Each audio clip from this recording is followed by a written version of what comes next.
As you might expect this time of the year, just above freezing in Orchard Park. We're just outside Buffalo. Out of the north, the wind is blowing at 10 miles an hour, and it feels like it's the mid-20s. A look at Ryan Lindell as Buffalo won the toss. They have deferred. Deep back will be Emmanuel Sanders for the Pittsburgh Steelers. He is a rookie out of SMU. He got a touchdown pass last week against the Oakland Raiders. The Bills have won 2 straight. And Pittsburgh coming off an impressive 35-3 win over Oakland last week. And here we go from upstate New York and taken by Sanders. A block by Redmond. And a tackle on the play after a 25-yard return by Donald Jones. A look at Ben Roethlisberger against Oakland last week. Solomon threw for 3 touchdowns, and he ran one for another. You know, Ben is beginning to hit his stride. He sat out the first 4 games with a suspension, but now this will be his 7th game of the season, and you can just sense that he's beginning to take over the game and putting his signature on this offense, which is essentially throwing the football down the field. Couple tight ends for Roethlisberger. It's first down and 10 yards to go from his 22. David Johnson in the offset on. Mendenhall. Boy, got a great block, and he's into the secondary, and he was brought down on the play by McKelvin after a 9-yard gain to the 32. The Steeler offensive line has been hit by injuries this season. 5 different combinations. Foster again starts for a 2nd consecutive time at guard. We talked about Wallace, #1 in the NFL in yards per reception. Devastating wide receiver. It was a gain of 10, so it's 1st and 10 from the 32.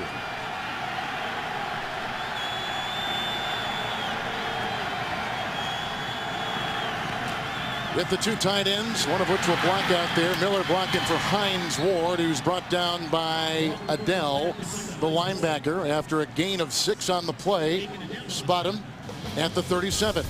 Mike Tomlin says the Bills' defensive front is made up of playmakers like the disruptive Kyle Williams. Paul Buzz Lesney is in the middle. He played at Penn State, former Butkus Award winner. He's the 8th leading tackler in the entire NFL. And Drayton Florence in the secondary is the reigning AFC Defensive Player of the Week. He had a pick last week and a sack. 2nd down and 4. Mendenhall getting a block from Flozell Adams. Williams comes over there along with Kelsey to bring him down after a gain of 5. They'll put him at the 42-yard line. Kevin, the Pittsburgh Steelers want to pound the running game, and if you're the Buffalo Bills, you started out the season running a 3-4 defense, and now against Mike Tomlin's team, they're going to employ a 4-3 front. They're going to bring Chris Kelsey, who had normally moved to the outside linebacker position. He has his hand on the ground as a true pass rusher, and that's what you have right now. 4 down linemen and a 4-3 defense for Buffalo. Corner is the 5th defensive back. Sanders is the 3rd receiver. 1st and 10. Heath Miller. Brought down on the play by Reggie Torbor. The tackle was made about the 44. It's a gain of about 2. Chris Kelsey is a natural pass rusher. That's why you want his hand on the ground. Look at him come here, and that's the pressure on Ben Roethlisberger forcing the early throw. So both outside ends getting pressure on Roethlisberger. And what they want to do with Ben today is that blueprint from the New England Patriots. Keeping him in the pocket, contain him, and force him to make plays throwing the ball from behind the line of scrimmage, behind his offensive line. Yeah, because the Patriots had a nice win over Pittsburgh. 2nd down and 8. The rush by Kelsey. Incomplete. Looking for Hines Ward. Adele was back there along with Jarris Byrd. It'll be 3rd and 8 for Big Ben. Kelsey is a natural athlete. Watch him at the top of the screen. He's trying to contain Big Ben. Rarely do you miss the tackle, but see, the pressure is still there. Edwards in chase. So they won't allow Big Ben to extend the plays as he's used to. Here we have it, 3rd and long. They want to try to keep him in the pocket, force him to throw the ball early in the down and not late and extend the play to 4, 5, 6 seconds. 6 defensive backs. Antoine Randall, the 4th wide receiver. Moore at the side of Roethlisberger. 3rd and 8. Kelsey again blocked outside by Scott. Great catch by Ward. What a beauty.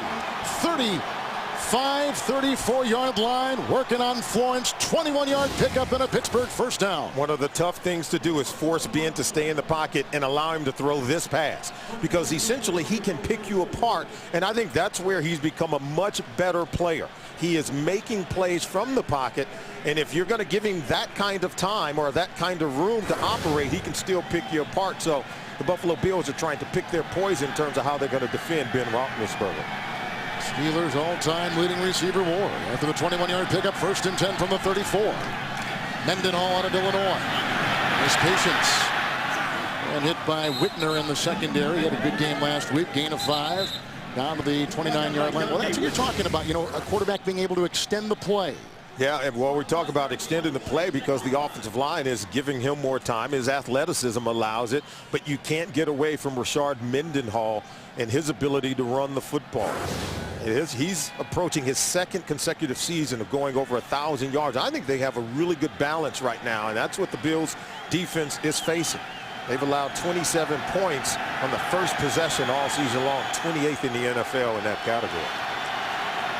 Into the nickel with Randall L in motion. 2nd down and 5. Antoine wants to throw.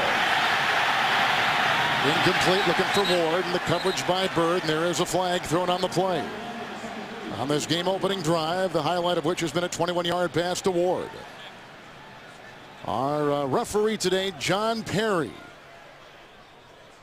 At the snap, offside, defense, number 59. The result of that penalty will be 1st and 10, Pittsburgh. That's a rookie, Antonio Coleman. Yeah, watch Troop, number 96. He's going to take a shot at Antoine Randall right in the chops. That's why that ball sailed right into the ground. And Antoine Randall played quarterback at the University of Indiana.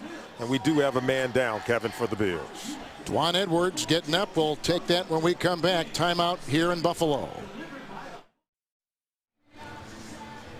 The veteran Dwan Edwards is on the sideline. As you can see, they're taking a look at him. Taking his place will be a rookie out of Arkansas State, Alex Carrington. And there is Antoine Randall, a very versatile player. Absolutely. He is so pivotal and important to this team in so many ways, but he's no longer the real 3rd receiver. Emmanuel Sanders has been productive in that role as of late. Mendenhall on 1st and 10. Where they're running well now. We knew this would happen because this is not a very good run defense. It's a gain of 6 by Mendenhall. Down to about the 18-yard line. Plus Lesney among the many down there for the Bills to make the stop. Yeah, and one guy that can really wreck your game plan. Look at number 95, Kyle Williams, getting a push against Chris Kemoeatu. And so that's what forces Mendenhall to have to direct. He can't really hit the hole in the way that he wants to. And while he was able to make a gain there, Kyle Williams getting penetration in the backfield to disrupt the run play. 5-minute drive so far. 2 tight ends, 2nd down and 4. Mendenhall again. Miller with the block. Torborg with the tackle at about the 15-yard line. Is shy of the first down by about a yard. Bringing up 3rd down and 1. Very important. 9 plays on the drive so far. And so they're able to mix the run and the pass. 5 run plays, 4 pass plays. And what this does is allows the Steelers, I think, to maintain time of possession. They know when the Bills get the ball, Kevin, Bills are going to want to go with that spread offense. And so they're going to need to play some keep away a little bit. So Bruce Arians dialing up the right play combination to keep his defense rested. Trey Essex comes in as a right tight end. 3rd and 1. Redmond in the backfield. Redmond the call. Oh, and he spurts free, and Torborg brings him down near the 6. What great effort by Isaac Redmond, who had a touchdown reception last week against the Raiders. Gain of 9, 1st and goal, Pittsburgh Steelers. Isaac Redmond, 6 feet, 230 pounds from Bowie State. Watch the power. Your typical Pittsburgh Steeler running back, and they're just going to try to bludgeon this defense. This is what they want, a ball-controlled offense, 2nd effort running, keep the legs moving, and force the last-ranked run defense in the NFL, that is Buffalo, to play run defense early and often in this game. Mendenhall back in 1st and goal. Richard up the gut, brought down by a pile of defenders. Gain of 3, and Salmon put him at the 4-yard line. Well, we talked about this Bills football team. They're a team that's coming off an emotional high, and that 21-point come from behind victory last week in Cincinnati. We talked to these players. They say now we have to build on that energy. Chan Gailey talked about it when we met with him. If this isn't the way he wanted to start the game, his defense is being tested early by this Pittsburgh Steelers offense. Sanders, the third receiver, second down and goal. Mendenhall. Stroud jumps on his back at about the 1-yard line, gain of 3. You've talked about this. The Bills on the ground are giving up 163 yards, rushing against them every game. Hence the reason why they've gone to that 4-man down line, that 4-3 alignment when they began the season with a 3-4 alignment. They know, and George Edwards, their defensive coordinator, know that they do not quite have that kind of personnel, so they allow Kelsey to move to the defensive end position. It gets them an extra body at the point of attack on the line of scrimmage. You know Pittsburgh is going to wear on you on the goal line play on this short yardage opportunity on third down. 3 defensive backs, third and goal. Mendenhall slicing in for the touchdown. What an impressive opening game drive for the Steelers. Mendenhall slicing in with his career-high 9th rushing touchdown this season. It's the 9th run call, and watch it here, and then cut back. He finds the back door, and he was able to cut it back off of Aiken Adele, number 50, the linebacker who was unblocked, but over-pursued on his ability, or I should say inability, to try to stop the run. Chan Gailey cannot be happy with the way the defense has started this game, but he knows it's going to be a long fight. His offense has yet to take the field, and they're going to sling it all over the place. Sean Sweezum, 7-0 Buffalo, trailing the Pittsburgh Steelers. They just gashed the Bills defense on a 13-play, 7-minute and 54-yard drive, 4-minute drive. What a play. About a half-hour drive from here, Niagara Falls. Sun is starting to break out a little bit. A look at Mendenhall. What a good-looking drive. One of the big plays, a 21-yard catch by Hines Ward. Almost an 8-minute drive. And just like that, against this worst rushing defense in the NFL of Buffalo. A 7-0 lead for the Pittsburgh Steelers. Sweezum. Leotis McKelvin. And out to about the 34-yard line. So we'll take a look at Ryan Fitzpatrick. Had a big day last week against the Cincinnati Bengals. Big Ben has already put his stamp on it, as has Mendenhall, giving the Steelers a 7-0 lead. So after a good-looking drive of almost 8 minutes by the Pittsburgh Steelers, gashing their way against the poor run defense of the Bills, and a 1-yard touchdown run, summing it up by Richard Mendenhall. Here comes Ryan Fitzpatrick and the Buffalo Bills. First down and 10.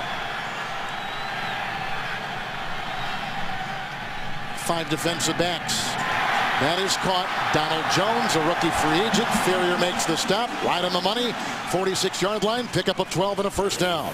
Well, they want to turn it into a track meet, starting with Ryan Fitzpatrick. Well, he won the quarterback job for a while last season, lost it in camp to Trent Edwards, then was back as the starter by week 3 this season. Well, he is one excellent player. He's improved in his confidence and his patience.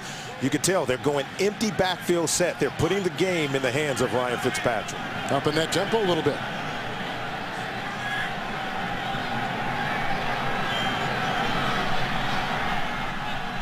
First and 10. Fitzpatrick, that was dropped by Stevie Johnson. Had 8 catches last week against the Cincinnati Bengals. Well, they're going to keep going to him. He's going to keep catching it. Former Steeler 3rd-round pick Craig Urbeck now starts for the injured Eric Wood. The Bills have been very healthy on their offensive line throughout the year. And Stevie Johnson, who just dropped that pass, has been on a roll. 52 catches for the season. He's become their #1 wide receiver as they put Fred Jackson in the slot atop your screen. Second down and 10. 6 defensive backs, including Madison.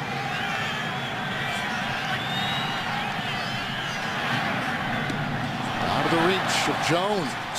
Coverage across the way by McFadden. 3rd and 10. It's that Fire X stunt. They're going to keep bringing James Ferrier right in the face of the quarterback. Rick Kiesel is out again, missing his 5th game, so they put Nick Eason there at that defensive tackle. Harrison had 2 sacks against the Raiders. He'll face the left tackle Demetrius Bell today, who hasn't given up a sack all season. Polamalu leads them in interceptions. Zeroing in right now. 3rd and 10. That Buffalo offense has got to stay on the field. They got to hold the ball. Absolutely. They've got to convert on 3rd down. Jackson with the block on Madison, going deep and incomplete. They were going down there for the veteran Lee Evans, and they got a punt. Coverage on the play by Ike Taylor. Yeah, good coverage by Ike Taylor, and understanding what kind of route he was going to get from Lee Evans. He stacked right on top of Lee. Lee couldn't get around him, and Lee is expecting the flag, but Ike Taylor was just in too good of a position. Antoine Randall Ellis back, and the punt will come from Mormon, Brian Mormon. And Mike Tomlin told us last night that if wind were going to be a factor, and it will be a factor today, he wants to put the veteran back there who waves this off. A poor punt, but it does bounce at the 15. Antoine Randall out, dancing his way, and finally brought down on the play by the long snapper, Garrison Sanborn. A 15-yard return, setting up Ben Roethlisberger with his 2nd possession today, under 6 in the first to play. 2nd possession coming up for the Pittsburgh Steelers from their 22-yard line. That offensive line has been in a state of flux the entire year. Yeah, but you know what? They're coming together, I think surprisingly so. When you have that many moving parts, you tend to have breakdowns up front on the offensive line. Johnson in motion, Mendenhall in the backfield. 1st and 10, Johnson with the block. And Mendenhall brought down by Stroud after a gain of 2 and put him at the 24-yard line. And that last drive, I thought, by the Pittsburgh Steelers was impressive. Great play calling by their offensive coordinator, Bruce Arians, dialing up run plays. Ben made plays when he had to. And how about Rashard Mendenhall? 9 runs, 4 pass plays on the 13-play drive, and they're able to pick up 6 first downs. And how about the conversion rate on 3rd down? Mike Tomlin has to like what he's seeing from his football team in the early going. 2nd down and 8.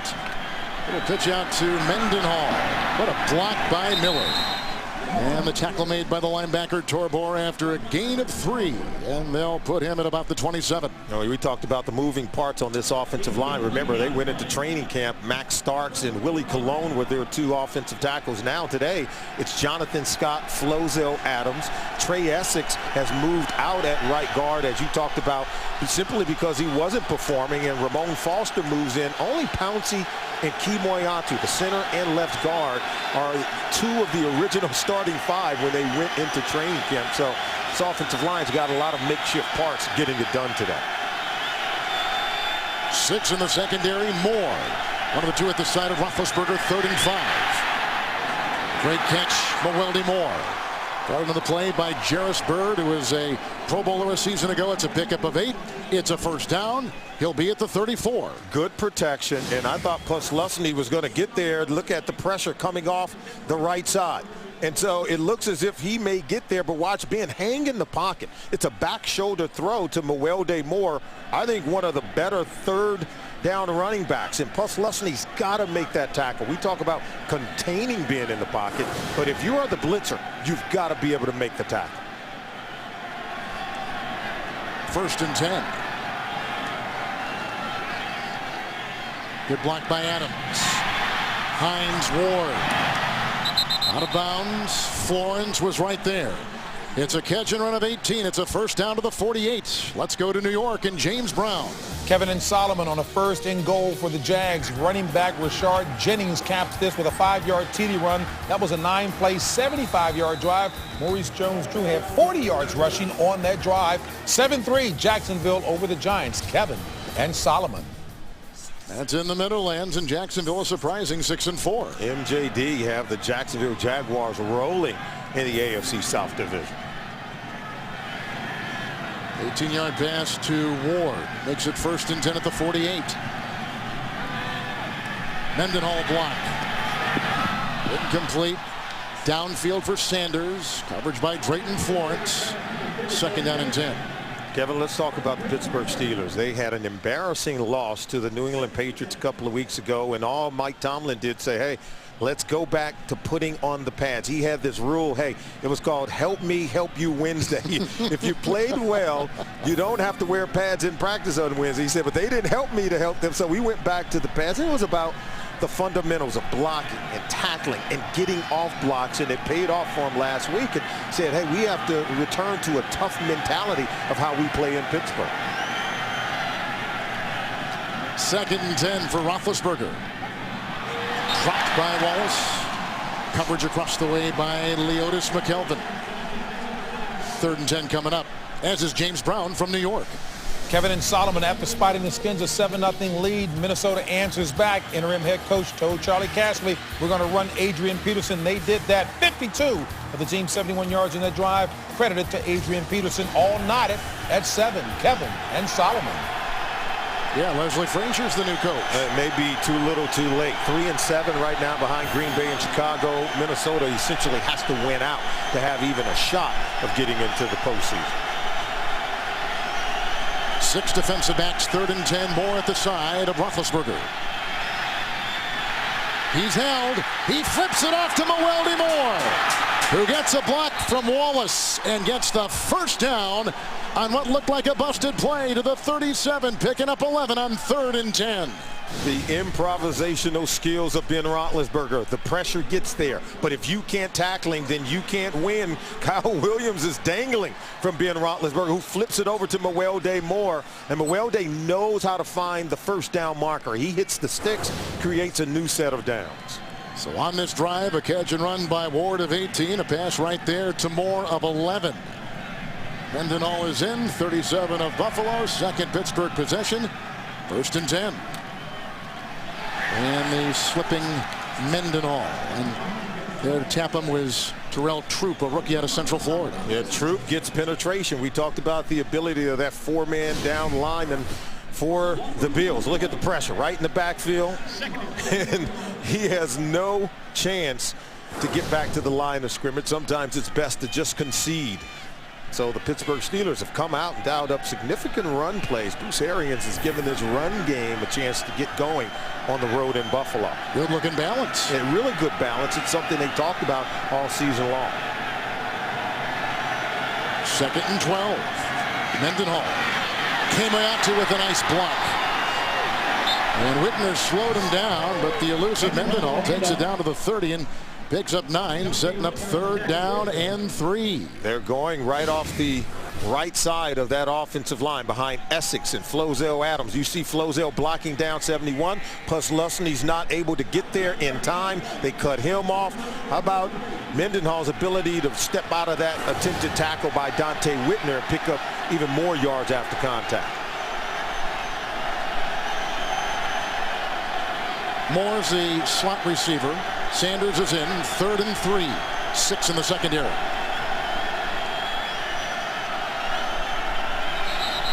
Left guard moves. Movement. Yep, little move right there. Was it the tackle? Number 72. Jonathan Scott. Offense. 5-yard penalty. 3rd down. Of course, Scott's taking the place of Max Starks at that left tackle. Well, we talked about the moving parts there, and here's Scott moving before the snap of the ball. Right there. You can see the movement. So we talk about the Pittsburgh Steelers. What do they do best? I think they want to be the kind of team that understands that the running game is portable in November and in December, where you're going to play in some inclement weather, but it starts up front with this offensive line, the ability to create running lanes for their running backs. And always next man up. 3rd and 8. What a catch by Heath Miller, working on Dante Whitner. The gain to the 22. 13-yard pickup. What a catch. Heath Miller is an underrated receiving tight end. He's such a good run blocker in terms of setting the edge, but watch him extend and go up for that ball to get 2 feet in before he goes out of bounds. Working against Dante Whitner in space, so he's more than just a blocker. He is a wonderful receiving tight end, especially down inside the red zone, but I think he's one of the more complete tight ends in the NFL. You can see Ben, he talked about getting red hot. He's on fire on 3rd down. 1st and 10 with the nickel. Blocked by Mendenhall. And looking for Sanders. Coverage by Leotis McKelvin, who's taking the place today of the injured Terrence McGee. Sanders had some trouble finding the ball, and you could tell that Ben kind of wanted to go back shoulder with this one. And now stem it upfield. Get upfield, find the ball, track the ball, and go get it. Sanders is a young player, third-round pick out of SMU. But over the last couple of weeks, he's had a touchdown catch in each of their last 2 games. He's looked good. Ben told us last night that for him personally, he missed the first 4 games of the season. He feels like he's getting close to midseason. He said, I'm almost there. Yeah, I'm almost in midseason form. The way he's played the last couple of weeks, I would say he's ahead of schedule. Wow. 2nd and 10. Mendenhall got by Williams, and Williams kept right after it. What a play. And Bird came in too. But Kyle Williams blew it up off the line. It's a loss of 5 in the play, back to the 27. He is an underrated player, but he's making a name for himself in that Pittsburgh Steelers backfield. So Roethlisberger has been right on the money. They've gotten a 1-yard touchdown run by Mendenhall. Ball control by the Steelers in first place, leading 7-0 at the end of 1. Steelers continuing a nice-looking drive. They begin at the end of the first quarter. They've got an 18-yard catch and run by Ward, an 11-yard pass to Moore, a 13-yard pass to Miller. Now they got it 3rd and 15. 6 in the secondary. This is Hines Ward or Heath Miller over the middle of the field, or the check down to Mewelde Moore. The block by Scott and Moore. Buying time for Roethlisberger. Gets away from Kelsey. Moats was chasing. Incomplete for Miller. No flag. Oh, there was a flag. The coverage by Whitner downfield. A late flag, and you can see when Ben has to make plays on schedule, he struggles to find the receiver, but good coverage initially by the Bills.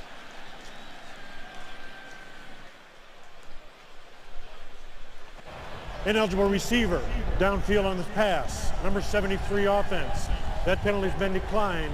Result of the play, 4th down. Of course, Pittsburgh coming off a 14 penalty game with a team record 163 penalty yards last week against the Oakland Raiders. Yeah, and last week some were of the undisciplined nature. That was Ramon Foster just kind of leaking down the field, and these offensive linemen say you kind of have to stay on your blocks maybe 6 or 7 seconds, much longer than normal with any other quarterback when you're playing with Ben Roethlisberger. Here's Sean Sweezum. Gone is Jeff Reed. 45-yard try. Sepulveda with the hold. And 10-0 Pittsburgh. A 45-yarder right down Main Street. Good-looking drive engineered by Roethlisberger. Well, Buffalo used to this situation. They were down by 21 last week in Cincinnati. Yeah, but now they need to start making plays. Only 12 total yards on offense by the Buffalo Bills, while the Pittsburgh Steelers have racked up 10 first downs early in the game. 45-yard field goal moments ago by Sweezum, who's had time with, of course, the Redskins and Dallas and San Francisco. Leotis McKelvin is deep back for the Buffalo Bills. Back there also with Donald Jones. And McKelvin from the 1. Nice seam. Cordo giving a block. Stupar giving a block, and he's out to the 39. 37-yard return. Setting things up now for Ryan Fitzpatrick on their second possession today. The NFL launched the Play 60 campaign back in 2007, a national fitness campaign focusing on the increased health of young fans and encouraging them to be active for at least 60 minutes a day. As part of the program, 18 Bills players visited Armour Elementary here in Hamburg, New York earlier this month to lead a class and present the school with a $10,000 Play 60 grant. Join the movement and pledge to Play 60 at NFLRush.com. Second possession coming up for the Bills. Fourth place punt the first time from the 39.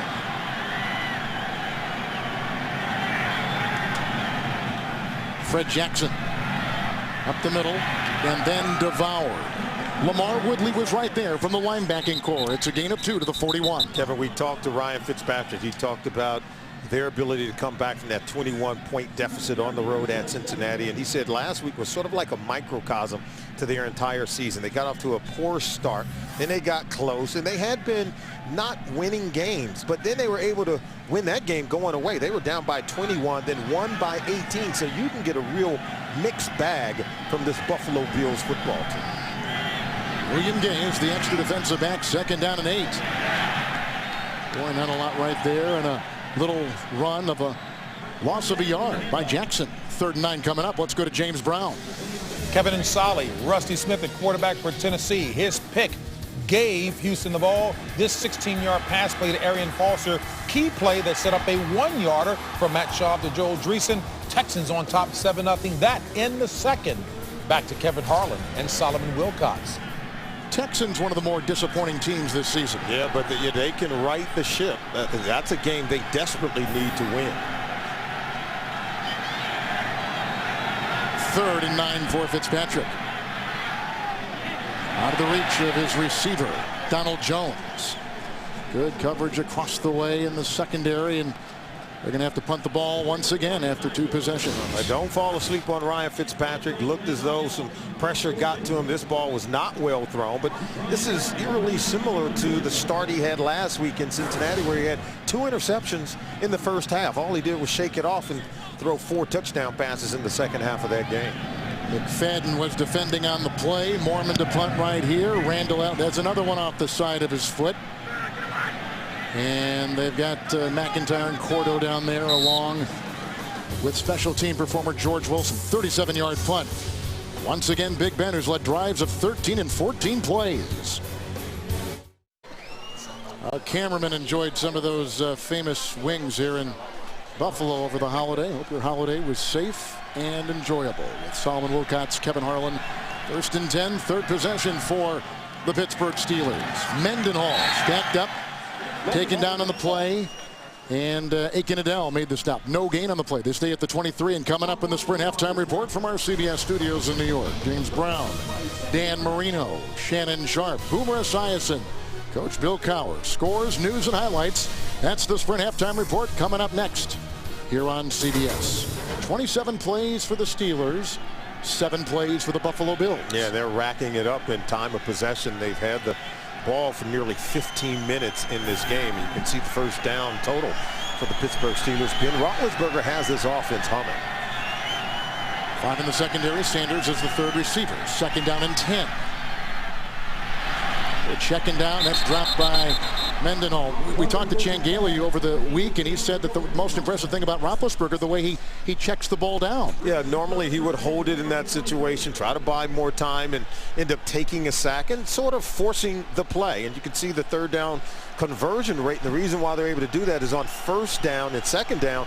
If you check it down to Mewelde Moore, then you're normally facing, 3rd and 2, 3rd and 3. Here they're facing the 3rd and 10 situation. Ben's going to have to convert throwing the ball down the field. As he looks into the dime, 6 defensive backs. 3rd and 10.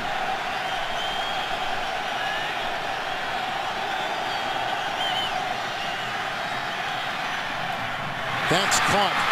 Wallace, they want more catch and run. Corner brings them down. Backpedaling to the 35. That's a gain of 12 and a 1st down for the Pittsburgh Steelers. Now watch the pick. We call it a rub in the National Football League with the trailing defender. They get a little separation from Drayton Florence, and so here it is right here. See the crossing route by Heath Miller? That allows, I think, the separation by Mike Wallace, where Florence has to take a different angle and couldn't cut off the pass.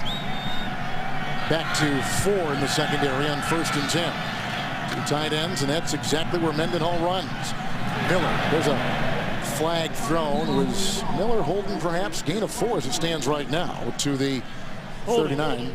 Number 73, offense, 10-yard penalty, replay, First down. Right guard Ramon Foster getting the second consecutive start for Trey Essex. Well, it's okay because Foster's going to get a chance to block more for Rashard Mendenhall in the run game. So far, very effective running the ball behind his pads. 14 runs, 42 yards. He's had a rushing touchdown in his game and I think he's going to get many more opportunities. The way the offensive line is blocking, the way things seem to be humming along, the balance between run and pass, you know, Bruce Arians not going to get away from giving the ball to Rashard Mendenhall.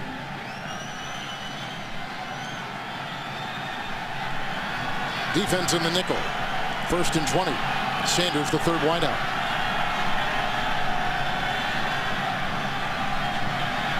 Good block by Scott. Down he goes. They didn't come from the outside. They came from the inside. Carrington was among a couple in there making the stop. Carrington with his first NFL sack. Loss of 2. Alex Carrington as well. Here you see the pressure coming right up the middle there, number 92. And so he's able to come off the block, detach. So does Marcus Stroud. You talked about the pressure in the face of the quarterback. More importantly, the containment of Ben Roethlisberger, keeping him contained in the pocket and then making tackles on Big Ben, who's been known to shed big linemen and break away and extend the play. That time Carrington was able to get him on the ground. 6 in the secondary with Mendenhall. 2nd and 21. We're blocking there by Scott Hines Ward. Grabbed by Torbord. The ball came loose. Scott thinks he has it. Did not hear a whistle at the 35-yard line. I got news for you. It's a fumble. Ball came out before Hines Ward fell to the ground. It looked like as though a Bill player was able to pry the ball loose, tried to run with it, but lost it, and they do have the recovery. Looked like Hines Ward coughs it up, and I think Brian Scott, the wily veteran, 8 years out of Penn State, picked it up, vacuumed it in for the Buffalo Bills. And Reggie Corner, number 27, appears to be at the bottom of the pile with the football. And a flag. Prior to the pass being thrown, illegal contact, defense, number 23. The ball will return to Pittsburgh after a 5-yard penalty. 1st and 10.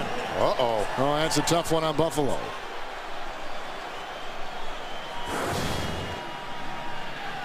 They said there was an illegal contact made by one of the defenders by the Buffalo Bills prior to the reception and the fumble. So the ball's going to be awarded back to the Pittsburgh Steelers.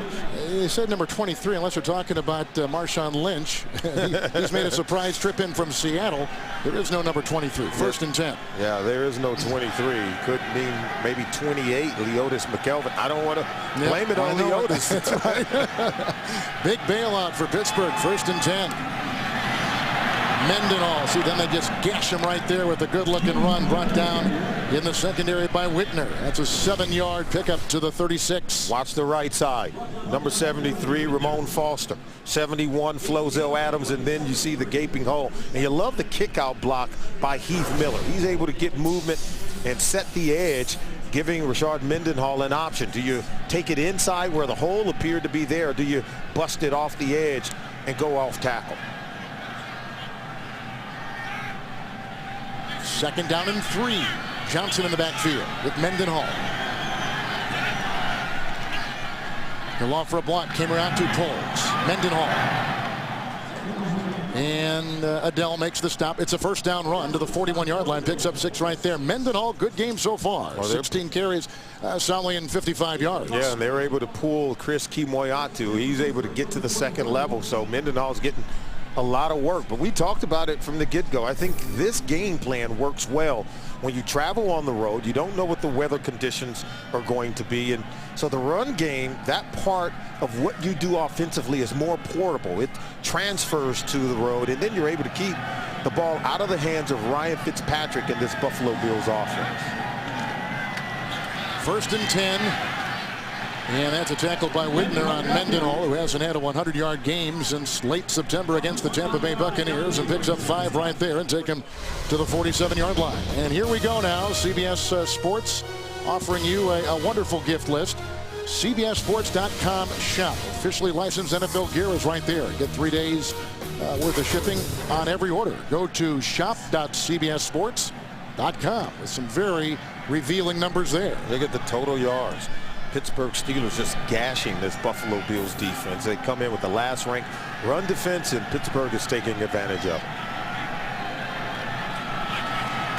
Sanders, the third receiver on 2nd down and 5. It's just a steady diet of Rashard Mendenhall as he weaves his way past midfield down to the 48-yard line. Carrington was right there. It's a gain on the play of 4 or 5. Kyle Williams getting a stop on him as well on that defensive line. And I think if you want to defend the run a little bit better. Now, obviously, I think the Bills defense is undersized, particularly if Kyle Williams is coming off the football field, but you've got to begin to blitz the run. You could see they've already given up 73 yards today. They average allowing 163 rush yards per game, ranked dead last in the National Football League. But you've got to, if you're George Edwards, you've got to get your linebackers up at the line of scrimmage. You've got to start blitzing some safeties, much in the same way you would blitz the quarterback. You blitz the run to plug up every single gap, trying to get penetration into your opponent's backfield. Time of possession, Steelers 19.5 minutes. Buffalo under 3.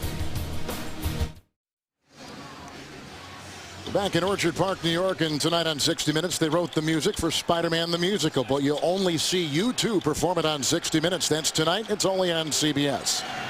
Bills took a timeout. 1st and 10 for the Pittsburgh Steelers.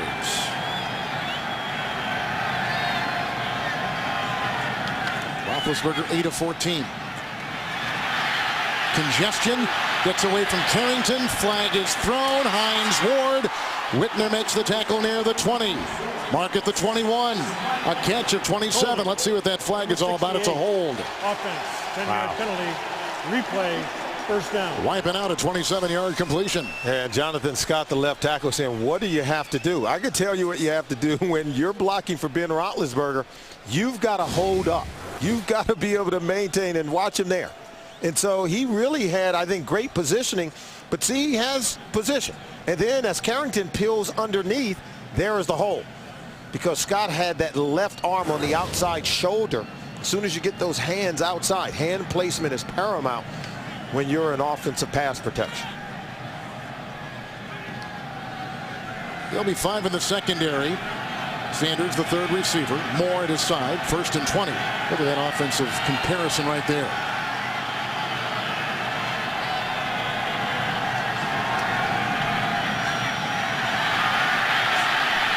Williams has got Roethlisberger. Kyle Williams out of LSU, nose tackle, loss of 1.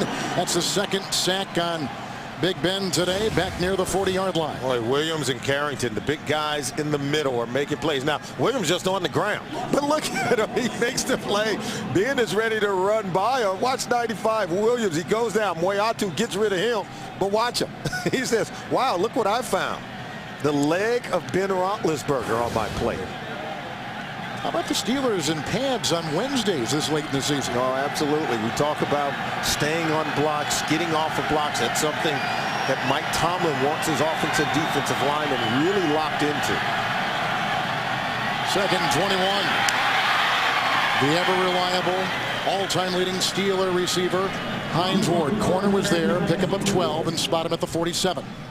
A lot of wide receivers are divas. Some are flashy, but you can see on the left side in the slot, none is better than Hines Ward. He gets it done in a different style, in a different fashion, in a blue-collar way that really endears him to a lot of people in the Pittsburgh Steelers area. I think he's one of the great Pittsburgh Steelers, and now Ben Roethlisberger goes back to work on 3rd down. Well, Ward has had catches today of 21, of 18, and of 12 yards, 4 all told for 57 yards.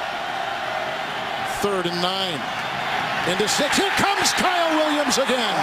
Back to the 43. Another sack. The 2nd for Williams on this defensive series. And Pittsburgh has got a punt. The big guy, they can't block him. If you have one guy or 2 guys, he is such a disruptive force in the face. Watching, they have 2 guys, Pouncey and Key Moyatu. Once Key Moyatu turns out, it's the effort of Kyle Williams that just keeps working his way back to the quarterback. They started out with 2, and I think Moyatu thought he was going to pass him off to Pouncey, but he swatted Pouncey to the side to get the sack on the quarterback. So they lose 8. They got a punt. McElvin gets the Sepulveda punt on the fly. Fair caught at the 21. 34-yard punt. 3rd possession coming up for the Bills. We're getting shut out by the Steelers so far. Thousands and thousands of Steeler fans here in Orchard Park today after the punt by Pittsburgh, their first of the day. 1st and 10 for Fitzpatrick. 5 in the secondary for the Pittsburgh Steelers. 4-place punt, 3-place punt for Buffalo today. And on 1st and 10, Jackson. Screwed outside on Timmons. Finally brought down by Ryan Clark. That's a catch and run near the 34, 12 yards right there. How about last week? 31-14, Buffalo trailed at halftime. Then Stevie Johnson got the first touchdown reception. Then Drayton Florence picked up that loose ball. Hauls it in 27 yards. Stevie Johnson out of Kentucky again. And then the elusive Fred Jackson. 49-31. They trailed at one time by 21. They won by 18. Some mind-bending mathematics there. Flurry of plays. This team never gives up. 1st and 10. Good block by Jackson. Another drop. That's the second by Stevie Johnson today. He's a former 7th-round pick, now in his 3rd year. And remember, he had the shirt that said, "Why so serious?" And I think after a couple of drops early in this game, I think he needs to take it a little bit more serious. He's the guy that keeps it light. His teammates absolutely love him. His head coach, Chan Gailey, spoke glowingly of Stevie Johnson, but off to a slow start today. A couple of drop passes. They will go back to him, and he is capable of making spectacular plays.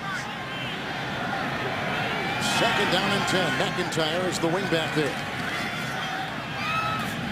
Now he catches. He's got the first down. Knocked out of bounds by McFadden. Stevie Johnson with his first catch, 13-yard pickup and a first down for the Bills. I think that's exactly what you do. You have a young receiver, and he's had a couple of drops early on. Go ahead and get him in rhythm. Get him going and involved in your game plan, working in space against Brian McFadden. 8 catches, 137 yards receiving, but more importantly, 3 receiving touchdowns in that spectacular come-from-behind victory last week in Cincinnati. Nickel secondary for Pittsburgh after that 13-yard pickup. Rookie free agent David Nelson is the 3rd wide receiver. Levitri the lead block for Fred Jackson. Corkscrews his way to the 46-yard line and picking up 6 yards. And they're in Pittsburgh territory as this Buffalo offense for the first time this afternoon. And whether you're Fred Jackson from Cole College or you're Ryan Fitzpatrick from Harvard or you have Stevie Johnson. Nice. So many of these players, they were afterthoughts, and they had to work their way into the National Football League and into a game plan and to get a coaching staff to believe in them and to buy them. They all had to work to get here. Boy, have they taken advantage of it. 2nd down and 4.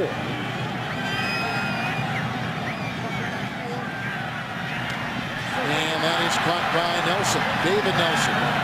Hit by Timmons on the play. Put him at the 39 of the Steelers. That's a pickup of 70. You're talking about unheralded players, guys maybe trying to make a name for themselves. Absolutely. As you take a look at Nelson, this is his 18th reception of the season. A guy like Donald Jones, who we also saw earlier in the ball game, replacing Roscoe Parrish in the lineup. But you could sense and see now that Ryan Fitzpatrick is starting to lock in. Remember, he's very familiar with the Pittsburgh Steelers defense, having played against them when he was the quarterback in Cincinnati, filling in for Carson Palmer. Hoke is on the defensive line. Gay is the 5th defensive back. 1st and 10. There's a big-time hit by Harrison as the handoff went to Fred Jackson. And thrown for a loss in the play of about a yard. So it'll be 2nd down and 11. Yeah, they do a really good job of just slamming the door shut. And if you're the Bills, you can't get away from Fred Jackson. We talked about his versatility. He can catch it out of the backfield. He can run it, but he's excellent in pass protection. We're at the 2-minute warning, and the Bills have got something going on offense. Coming up on the Sprint halftime report from our CBS studios in New York, JB, Dan, Shannon, Boomer, and Coach Cowher. Scores, news, and highlights. That's the Sprint halftime report as we are at the 2-minute warning. 2nd down and 11. Still the nickel. You see the assortment of receivers. Good block by Jackson. He undershoots the intended receiver, Stevie Johnson, with the coverage on the play. Solomon by Anthony Madison. Yeah, but we're seeing some rhythm in the offense now with Ryan Fitzpatrick. This is the Bills' 3rd possession of the ball game. The first 2 possessions, only 7 plays, 13 yards, and 1 first down, but they have 3 first downs and 6 plays on this possession. So Chan Gailey can kind of sense, will they be able to crack the code of the Pittsburgh Steelers defense?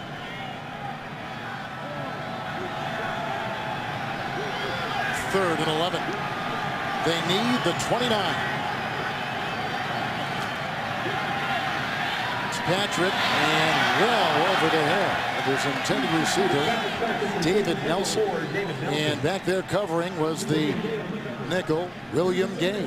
Fitzpatrick hasn't been sacked yet in the game, but there's pressure on this one. Look at this one coming right in the face of the quarterback. He goes down and goes down hard. That's why he was forced to overthrow the intended receiver Nelson on the play. Pressure, the Steelers believe, will lead to picks. Mormon will punt. Antoine Randall was deep back for Pittsburgh. 3 possessions and 3 punts for the Buffalo Bills.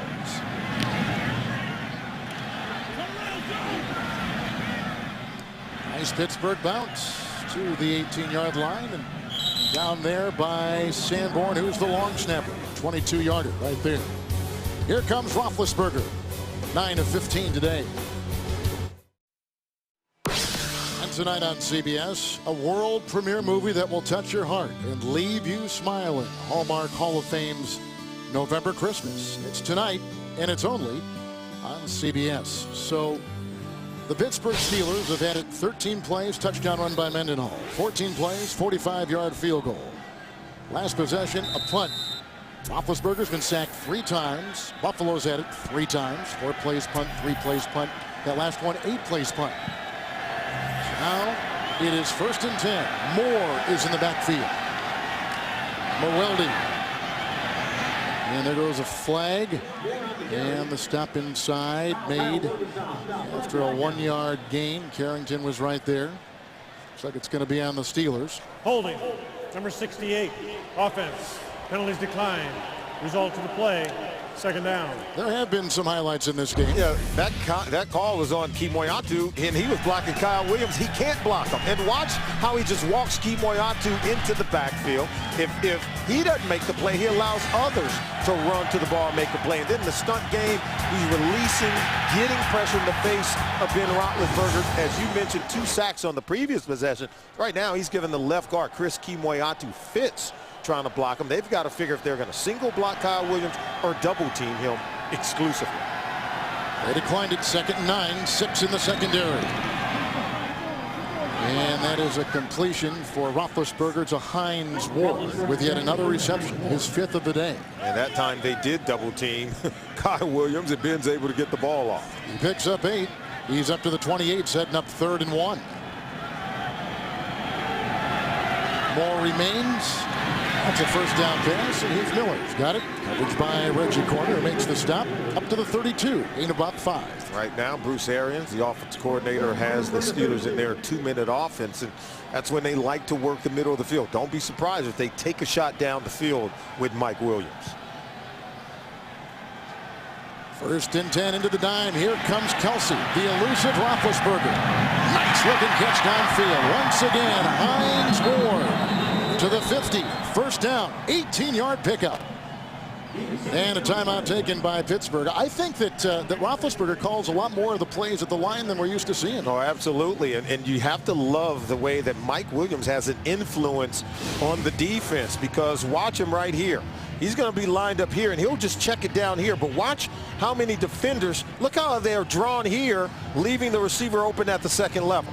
And so that is just the influence that Mike Williams has on the defense. All the Bills defenders said, we have to know where Mike Williams is. And so they knew where he was on that play, and as they went flocking to him, they leave receivers open further down the field. At the 50 with the 1st and 10.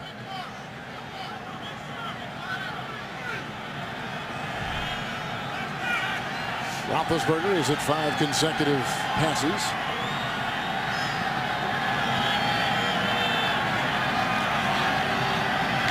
Well, there's a hold there by the left tackle, and there's the flag, and there goes Roethlisberger. Knocked away beautifully, the defense by Drayton Florence as they were going for Wallace. And there's the shot to Mike Wallace. Of course, there's going to be a penalty on this play. Scott. Offense, 10-yard penalty, 1st down. Jonathan Scott had 8 starts for the Buffalo Bills a season ago. Scott struggling a little bit. We talked about all the moving parts on the offensive line.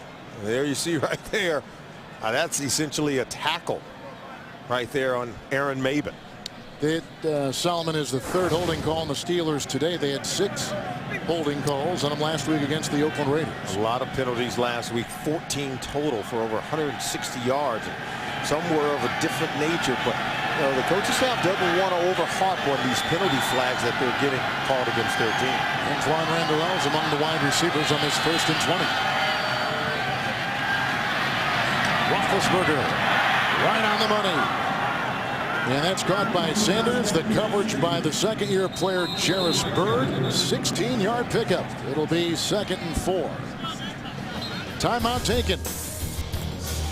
Steelers take it. Roethlisberger moving with 28 seconds to play. Quick timeout. It's 2nd down and 4. That's Miller at the side of Roethlisberger. Antoine Randall, one of the 4 receivers out there for Pittsburgh. On the money in traffic. Sanders again. Corner was right there. They quickly converge. Pickup of 11. They'll probably clock the ball right here. So it's 1st down and 10. Roethlisberger had hit his last 7 in a row before he clocks it. So 2nd down and 10. Coming up, and a look at Bruce Arians, who certainly has a multifaceted look at the offense led by number 7. Yeah, we told you Sanders is really good. He's becoming an emerging player as one of the offensive weapons for Ben Roethlisberger. And Ben talked about the need to be balanced. He says, but we have too many good weapons on the perimeter of this offense for us to become a more traditionally exclusive Pittsburgh Steelers team where we're just running the football all the time. He loves the receivers that he has at his disposal. 6 defensive backs, more at his side. 2nd and 10. Florzal Adams with a good block on Kelsey. What a catch! Antoine Randall, was he out of bounds? Nope. Did not get it. Out of play. Coverage by Whitmer and a flag to boot it at the 11-yard line. So it was downfield. And Ben challenges. Contact. Defense, number 29. 5-yard penalty with an automatic 1st down. Wow, that was close. But see, he doesn't control the ball. I think Randall gets both feet in, but he doesn't control the ball through his fall. Now, there's 1 foot down, and then you're going to see that 2nd foot down and a hand down even. But see, when the ball comes loose, that's why they rule it an incomplete. So no catch. 8 seconds. 5-yard penalty. They're going to try it for 3. And Sean Sweezum, 46-yard drive. He nailed one from 45 the last time. Into his back. And there's no play. There's no play, although it snuck in the upright. There was a timeout taken. The old Buffalo. Yeah, the old freeze by Chan Gale. And turns out it was a good call because Sweezum can squeeze him right through the upright. Oh, I like that. That's very good. That's very good. In talking to Roethlisberger last night, he thinks that this Pittsburgh team is peaking at the right time. And maybe that wasn't the case when you get the broadcast by talking about a year ago at this time. They were 6-2. They were on a roll. Then they lost 5 consecutive games as Roethlisberger goes to the locker room. He's going in early. Every quarterback has their ritual. There's a little limp there in Ben Roethlisberger that I think begs watching. But they want to avoid that trough they had last year at this time. Absolutely. 5-game skid. They're right in the middle of that point of the season where they were 1 year ago. 46-yard try right here by Sweezum.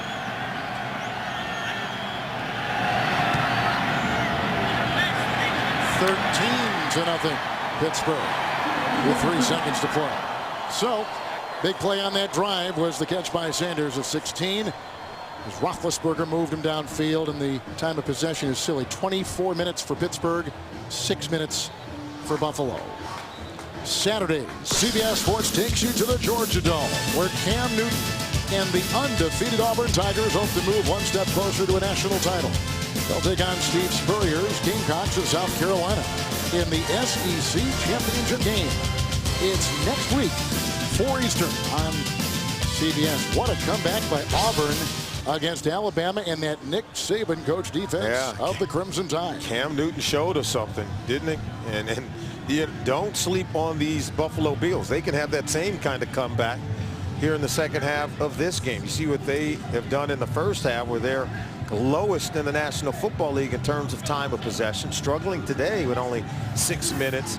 But in the second half is where Chan Gailey's team have made the right adjustments and have been able to jumpstart the offense and get going to put points on the board. And you really didn't know how the Steelers might come out. Next week, a huge game against Baltimore. That's right. And this is a kind of a resurgent Buffalo team.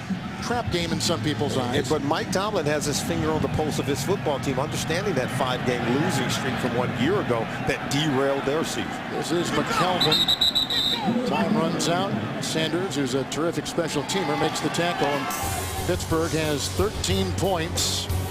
Buffalo has 15 total plays.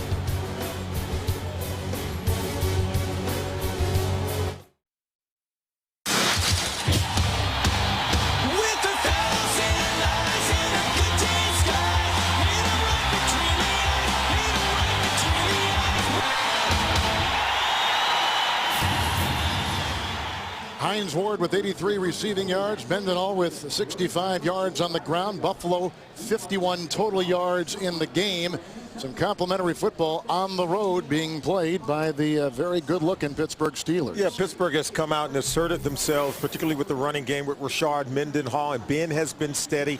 And more importantly, they haven't turned the ball over. So that's the complimentary part that we're talking about. Good offense, defense, and special teams on the road, playing in a game that's very important as they move on. They don't want to look ahead of the Buffalo Bills, looking forward to the Baltimore Ravens next week. And what about our droid pro play of the game? Well, it starts with Rashard Mendenhall and his offensive line in the running game. They came out on that first possession to get him into the end zone. 9 run plays on that first possession of the game by Pittsburgh really set the tone for how they want to play defense under their coach Mike Tomlin. That brought to us by the good folks at Motorola. So look at Mike Tomlin, who had his team in pads, as we mentioned before, on Wednesday.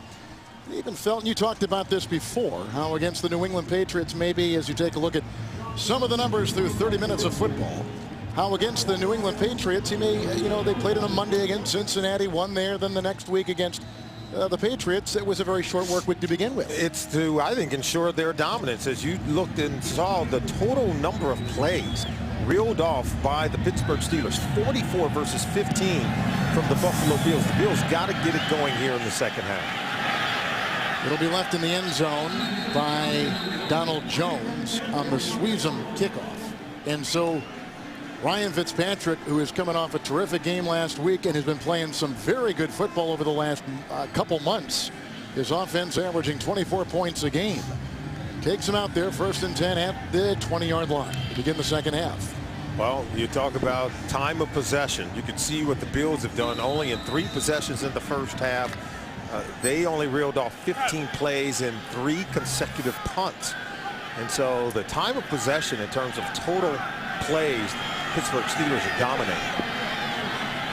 And still the game is within reach. Absolutely. Fred Jackson 1st and 10. And brought down, hit by Timmons on the play. It's a gain to about the 27-yard line, a 7-yard pickup. Well, how do you get it going here in the second half if you are the Buffalo Bills? We talked about maybe trying to steal that blueprint shown to them by the New England Patriots a couple of weeks ago playing against Pittsburgh. What did Tom Brady and the Patriots do? They wanted to come out with a short, quick passing game and use even quick passes to the running backs to sort of serve as a run game. Chan Gailey talked about it. Create yards after the catch once the ball is out of the hands of Ryan Fitzpatrick into the receivers. They've got to be able to break tackles to move the chains. 2nd down and 3. McIntyre trying to provide a block for Jackson. Then the very crafty defensive play by Lamar Woodley knocks him down at the 26, loss of a yard, 3rd and 4. Chan Gailey also talked about effective runs. Now, here's the deal. He tries to go here, but he's got to come more downhill. So you cannot get outside, but because of Troy Polamalu and Ryan Clark appearing in the hole, he's trying to get outside of Lamar Woodley. So it's just good leverage inside and out by Dick LeBeau's run defense. With an assortment of receivers, the extra defensive back, William Gay, 3rd and 4.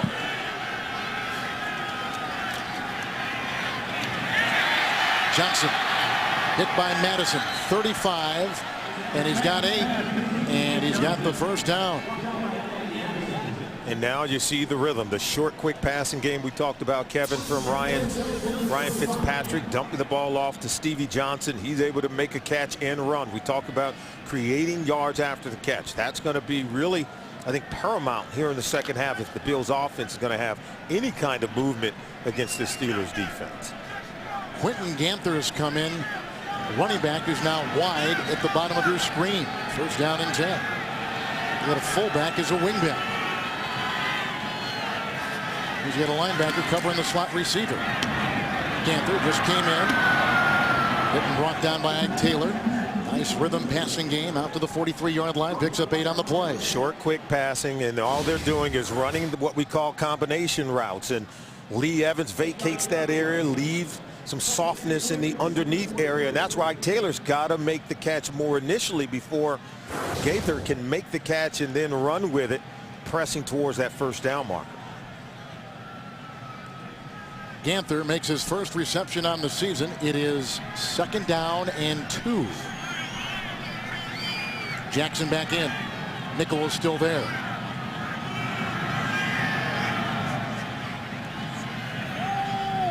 Outside, Jackson tackled Woodley. First down on the catch of about 4. So move the chains. He's out to the 47-yard line. And what did Chan Gailey tell us about Ryan Fitzpatrick? He said he kind of reminds me of Greg Maddux, the Major League Baseball pitcher. Said that even when he gives up the home run, he just keeps pitching. He puts it behind him, and he's always thinking about the next out. And that's what Fitzpatrick is doing. Forget about that first half. And now he appears to be getting into rhythm. He's throwing a nice fastball, completing passes. He's 3 of 3 on this drive. He's making plays. 1st and 10. Into the nickel. Bell doing a good job on that left tackle. Almost picked off. Ike Taylor looking for Evans. So we told you Fitzpatrick was fearless, that he will challenge the defense. He throws this one into a team meeting, but guess what? It's on the money to Lee Evans. It hits him in the hands. Watch this throw. That is just a fabulous throw that you expect Evans to make the catch. You think Evans may have just blinked, maybe closed his eyes for a split second. Who would in that crowded secondary with the way the Pittsburgh Steelers defensive backs know how to lay a lick on you? Hope playing that defensive line for Pittsburgh. It is 2nd down and 10. 5 defensive backs. Jackson with the block, and here comes Harrison. Wrapping up Fitzpatrick and bringing him down. Harrison, who coming into today, number 3 in sacks. That's his 10th of the year, equaling last year, loss of 7. Well, if you're going to throw it, we talked about quick passes. Now, you're still holding on to the football at this point. Harrison, Ike Taylor, they bring a corner off the edge, number 24, so they're able to get to the quarterback and come away with their first sack of the day. And that's why quick rhythm passing is very important for the Bills offense, because if you hold on to the football, James Harrison is going to find you. 6 in the secondary. They bring in Madison. 3rd and 17. They need the 43 of Pittsburgh. Right on the money. Close to a first down. In fact, he got it. Stevie Johnson. Polamalu makes the stop. That's a first down reception. And he's at the 42. 17-yard pickup. Let's see. That is right. Yep, they're going to move the chains. First down throw. Fearless describes Fitzpatrick, and so does Fearless describe Stevie Johnson. He knows he's going to get hit by Polamalu. He's even squinting, bracing for contact, but he is sure to make the catch and fall forward. And I thought the falling forward is what afforded him the first down. Still the dime for Pittsburgh. 1st and 10. Jackson. And the quarterback tried to give a block. And look at the great block up front by Handgartner, the center. That was on Ferrier. A bouncing run of 9 and put him at the 33. Oh, Fitzpatrick is smart, and he is fearless. Now watch Polamalu. Now watch the block. That is enough to keep Polamalu off the legs of Fred Jackson so that he can hit the hole and advance the football. I thought it was just a heads-up play by the quarterback to block a guy like Polamalu. That's displaying toughness at the quarterback position. Spiller is still out. The great-looking rookie out of Clemson, hamstring. So he was inactive today. Deepest penetration right here. 1st and 10. This is Jackson. We'll make it Ganther. Ganther comes in. And he makes his carry on that 2nd and 1. And he should have the first down. He does, to the 31-yard line. So Panther sneaks in there and gets it. James Ferrier is the 14-year veteran. He's like the quarterback on defense. And we talked to him about going back to wearing pads. He says, look, you know, I play linebacker, but I should be wearing a red jersey in practice. He talks about a guy who has been through a lot of battles in the middle of that Pittsburgh Steelers defense, and he's still bringing it in that run defense. Ganther remains 4 in the secondary. 1st and 10. Big hitter.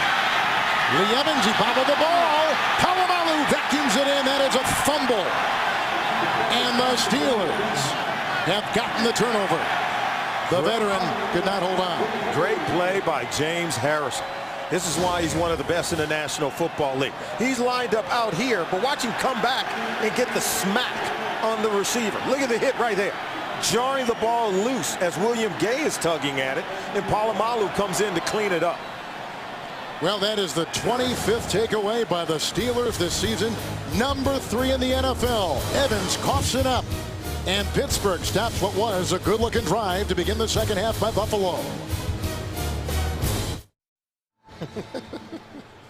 Mike Tomlin said we got to tackle the catch better. They tackled the catch right there. Yeah, tackle the catch, tackle the ball. Did a good job. And then they allowed Lee Evans to go.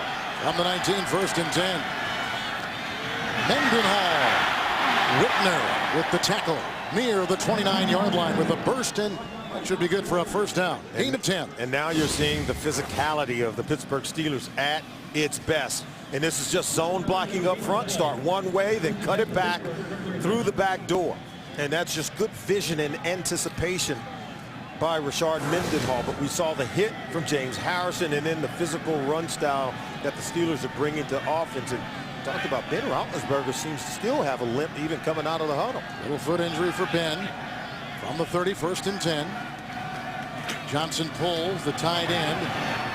Mendenhall follows him right through the hole, and Posluszny brings him down at the 35. That's a gain of 5. We gain James Brown from New York. Kevin and Solomon, Aaron Rodgers, 14 of 17, 200 yards and 1 rushing touchdown. Shannon says, can you drop it in a basket any nicer than that 28-yarder? He calls it a 28-yard handoff. That set up a 1-yard TD run by Rodgers. It is all knotted at 10 apiece. Back to Kevin and Solomon. One of the better games of the day as the Packers are chasing Chicago. Aaron Rodgers is flawless. Chicago beat Green Bay earlier in the season. 2nd and 5. Look at the time. Here comes Williams. Getting open, Hines Ward. Bird brings him down. 41-yard line of the Buffalo Bills. Ward makes another reception, his 7th today, over 100 yards. A 24-yard catch and run. It's the subtle things in terms of why Ben Roethlisberger has gotten better. He doesn't go for the first option. The second option over the middle requires patience to wait for Hines Ward to come open, but they use Mike Wallace as the decoy. You see Wallace, everyone runs to him, and then the second layer through the zone, the second player is Hines Ward coming open and getting open, and it's the patience of Roethlisberger that allows him to complete the pass. Redmond offers a block on Kelsey. Mendenhall on 1st and 10. You see Adele at the bottom of that pile. It's a gain of 4. You know, Ward has been so instrumental in helping these younger receivers like Sanders and certainly like Mike Wallace. But today, 107 yards receiving. The previous 4 games, total of 53. So they're looking for him this afternoon. And he doesn't complain. If he doesn't get the ball, he's not, you know, banging down the door of the offense coordinator. You can see the previous 4 games, only 53 yards receiving, but he is the consummate pro. And I think, and I've always said, he plays the wide receiver position unlike any other player to play the game or play wide receiver in the NFL. Into the nickel on 2nd down and 7 to go.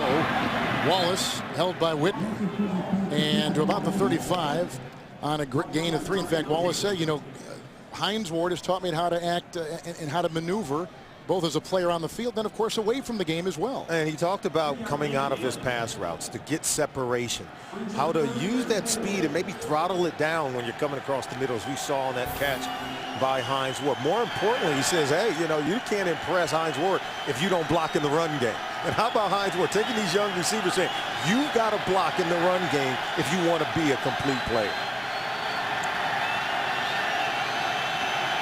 It's 3rd and 4. Moore was in, knocked away. Moore was being covered by the outside linebacker Chris Kelsey. So now 4th and 4. Looks like they may go for it. Yeah, Brian Scott, 43, also there. See, they're going to start here and come underneath, but watch Brian Scott come here. And so that shrinks the window in terms of Ben Roethlisberger fitting it through. And Manuel Morris and Chris Kelsey was holding on to him. It'd be like a 53-yard field goal. So it is 4th and 4. You can see what they've done. 4th down this season.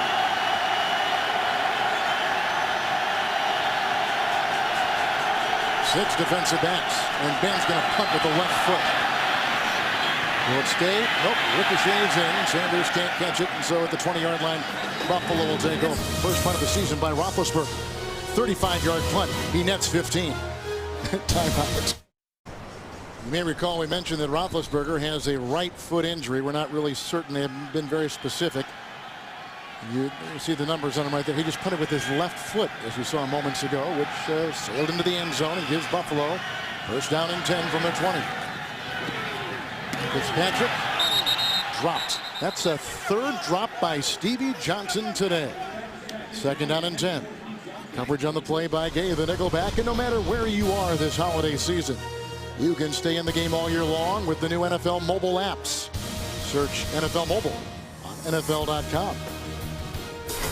2nd down and 10. It's only a 13-point lead in a game that has seen an incredible favor to Pittsburgh on time of possession. And you get the sense that Fitzpatrick and the Bills are just one play away from really making it a game. Send the blitz. Oh, Fitzpatrick was drilled incomplete. There goes a flag. Harrison. Roughing the passer. Helmet first. Number 92. Leading with the crown of the helmet. Wow. 15-yard penalty. And an automatic we talked about this. First down. Yeah, we talked about this with his head coach, Mike Tomlin. How do you coach guys up to play differently? Take a look at Harrison. He does lead with the crown of the helmet, right to the chin to Fitzpatrick, and he's becoming what we call a repeat offender. Yeah, let's go back to week 6 against Cleveland. Cribbs got this shot. That's a legal hit. And then here, that's illegal. Mohamed Massaquoi took one from Harrison. He was fined $75,000. He's been fined twice this year. And he was fined last week, or I should say penalized, but certainly there's been a number of fines levied against Harrison in recent weeks for his style of play. Madison is the 6th defensive back, 1st and 10. They blow that dead in mid-motion. False start, Buffalo. False start. Number 61. 5-yard penalty. First down. Mansfield Rotto taking the place of the injured Cornell Green and Howard. Cordero Howard is injured too. Look at Mike Tomlin. He doesn't like it. He's hot. You know, we talked to him about these hits. He says, hey, the league is in a period of transition. And we're still trying to figure out what has changed. He said, the way we prepared this spring, we prepared with the information given to us at the time. And now there seems to be a lot of different changes. And they're still trying to sort it out amongst themselves. But he doesn't want to give players excuses to start drawing penalty flags. 1st and 15, Jackson. And it in the secondary by Ryan Clark on a gain of 5. Was that a finable hit by Harrison? I don't want to go there because that's obviously that lies with the people vested in New York. But anytime that you're a repeat offender and you're leading still with the helmet to the head or neck area of a defenseless player, and in this case it was the quarterback, even more importantly, the way they're trying to protect quarterbacks in this league, I'm sure he's going to hear from them. And, you know, James Harrison, look at the hit right there. Now, I'm sure he thought he lowered his target because initially it appeared as though he was aiming for the chest, but the helmet did go to the chin area of Ryan Fitzpatrick. McFadden, by the way, is out with an injury. Keenan Lewis will take the place as the 6th defensive back. That was batted down by Ferrier on that 2nd down and 10, which now makes it 3rd down and 10 for Fitzpatrick. Ferrier played a terrific game last week against the Raiders. Watch this play. This is just heads up, smart, understanding what's going on behind him, even though his eyes are on the quarterback. And I want to talk more about these penalties, Kevin, because, you know, Mike Tomlin said, hey, we were not going to allow a window for excuses. He said we have to learn to play within the rules. And so their challenge right now, because the Pittsburgh Steelers traditionally are a tough physical football team. So maybe this rule, I think, is really hurting them, maybe more than other teams around the league. 5 defensive backs. Jackson 3rd and 10. Oh, and he busts one free. He's being chased from behind. Timmons can't get him. Gabe will try to tase in for the touchdown.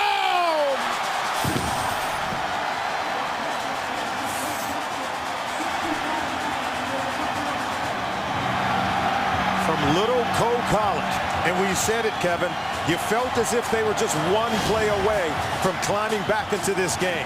And here's the one play, the versatile talent of Fred Jackson. They can't tackle him. He gets to the second level. And he may not be the fastest guy on the field, but he's fast enough to get to the end zone even after contact, twisting his way into the end zone.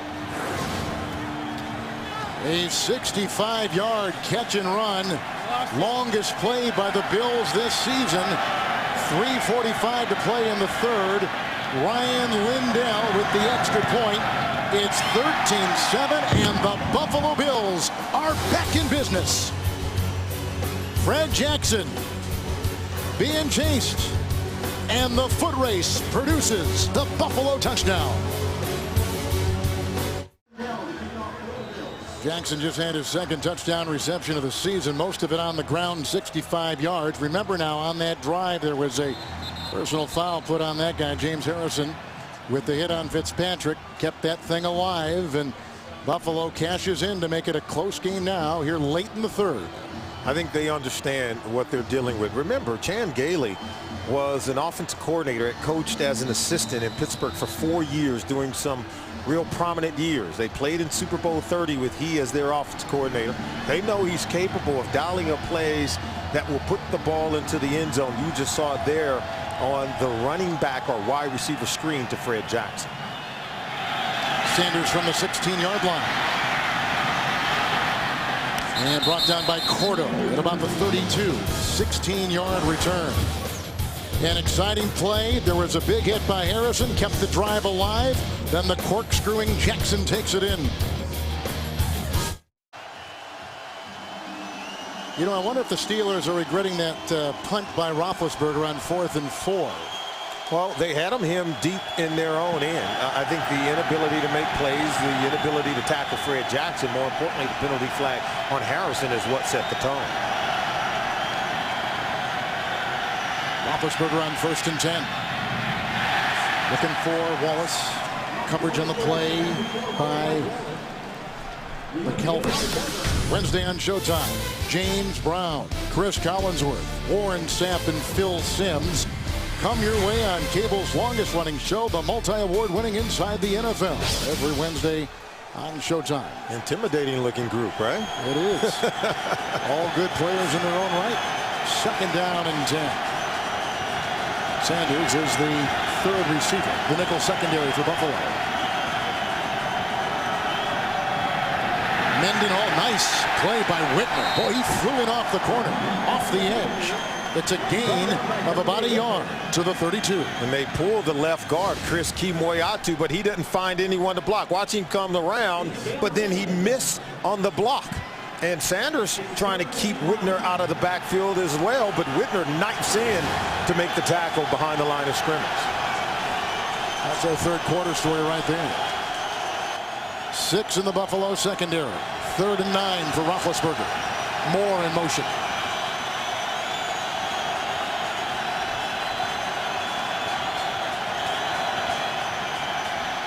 Adams with the block. Moore with the catch. He did not get the first down. Leotis McKelvin gets him from behind. He got to the 39. He had to get to the 41. It was 3rd and 9. He picks up 7, and Pittsburgh has got to punt the ball. Ben has to get rid of the ball. Kyle Williams in his face, forcing the early throw to Mewelde Moore behind the sticks. And it's the Bills' ability to tackle and not allow yards after the catch. Great tackle by Leotis McKelvin. Here's Sepulveda, number 6 in gross, number 6 in net. McKelvin, fair caught, 20-yard line. End time of 4-1, 1-4-5, 41-yard punt. So Fitzpatrick comes out as his Bills are down now, 13-7.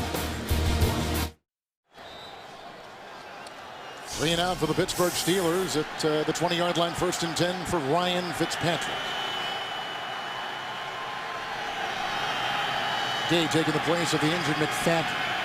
He's got a hamstring. Jackson a block. And looking for Stevie Johnson.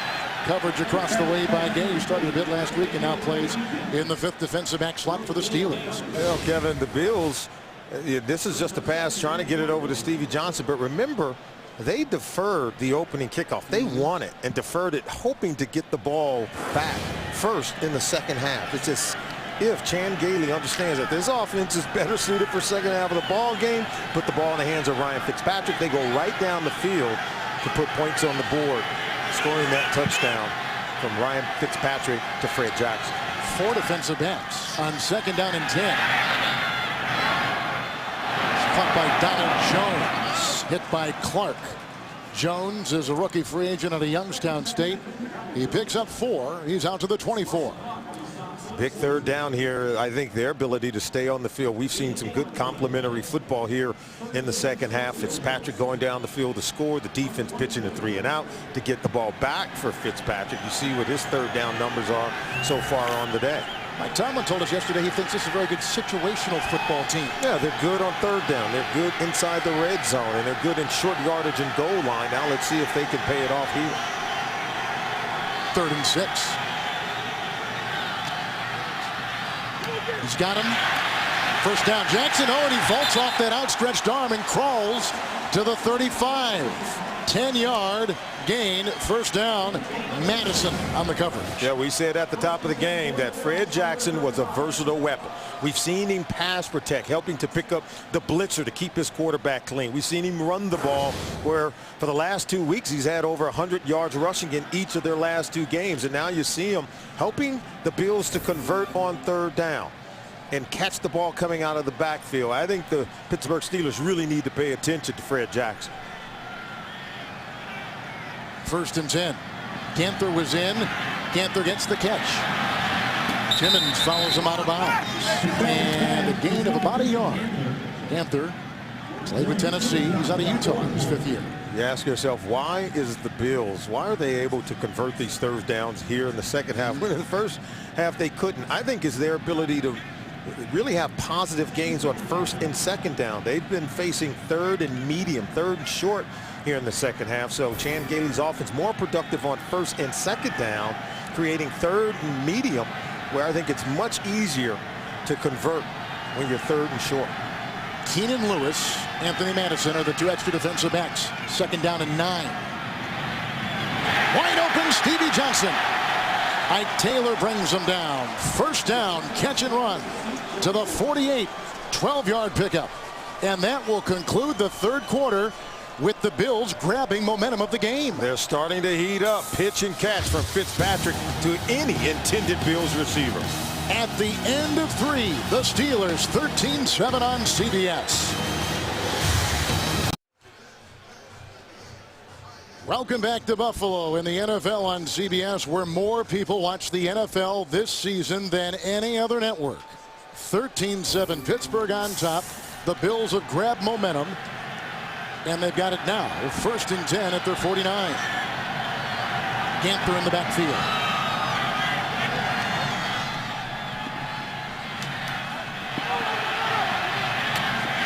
He's got his wide open rookie David Nelson.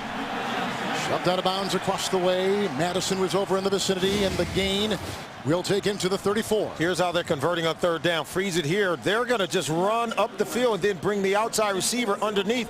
Well, look, the whole middle of the field is wide open. So this is how they're able to convert on 3rd down in that 3rd quarter, where they were 4 for 4, 157 total yards on 3rd down, where they were 0 for 3 on 3rd down in the entire first half. Ganther remains 1st and 10. Nice hole. Brought down on the defensive line by Nick Eason, playing the place of Kiesel today. Gain of 6, bringing up 2nd down and 4. And how are you able to run the ball against the league's #1 ranked run defense? When you spread them out, start to convert on some of those easy, quick passes from Ryan Fitzpatrick, you're forced to move the linebackers, Dick LeBeau is, to the perimeter to try to help your corners trying to get over the middle of the field. And now you can gash them with the run play. So 35 yards rushing against the Pittsburgh Steelers defense here today. 5 defensive backs, 2nd down and 4.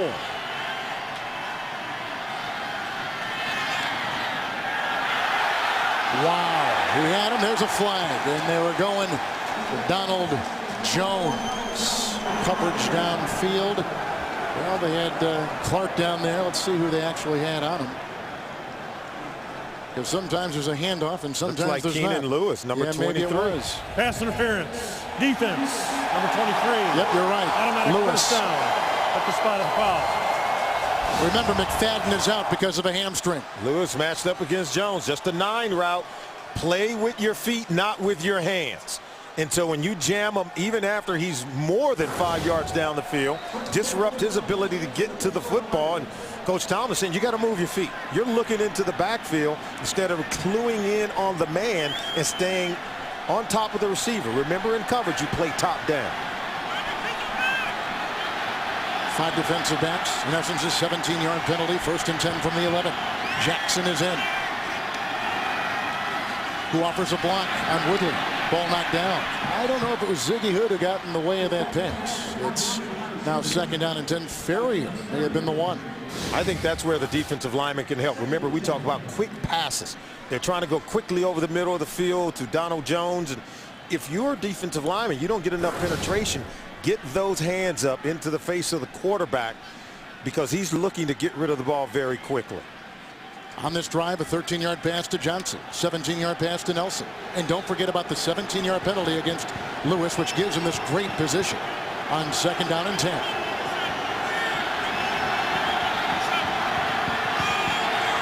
Four in the secondary. Jackson with the block on Timmons. That's incomplete. Deflected before it got to the crossing receiver, Jones. Another tip at the line of scrimmage. Sure was. I think the defensive lineman for the Pittsburgh Steelers, they are getting it. They're cluing in that Fitzpatrick's going to dump it off quickly, get those hands up. You could see there was a defender swatting at the ball at the line of scrimmage. Fitzpatrick does have a low release, particularly on some of those underneath routes. And we talked about what he did in the 3rd quarter of the game in terms of 3rd down conversion, where he's gone 4 for 4. Now here's another big 3rd down play. 3rd and 10.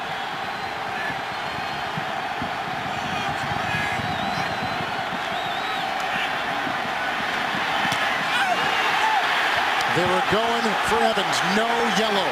Taylor with it looks like some great pass defense. They're going for Johnson, Stevie Johnson, but Evans was there too. I thought it was great coverage. It's Ike Taylor knifing right in underneath of Lee Evans. Watch this.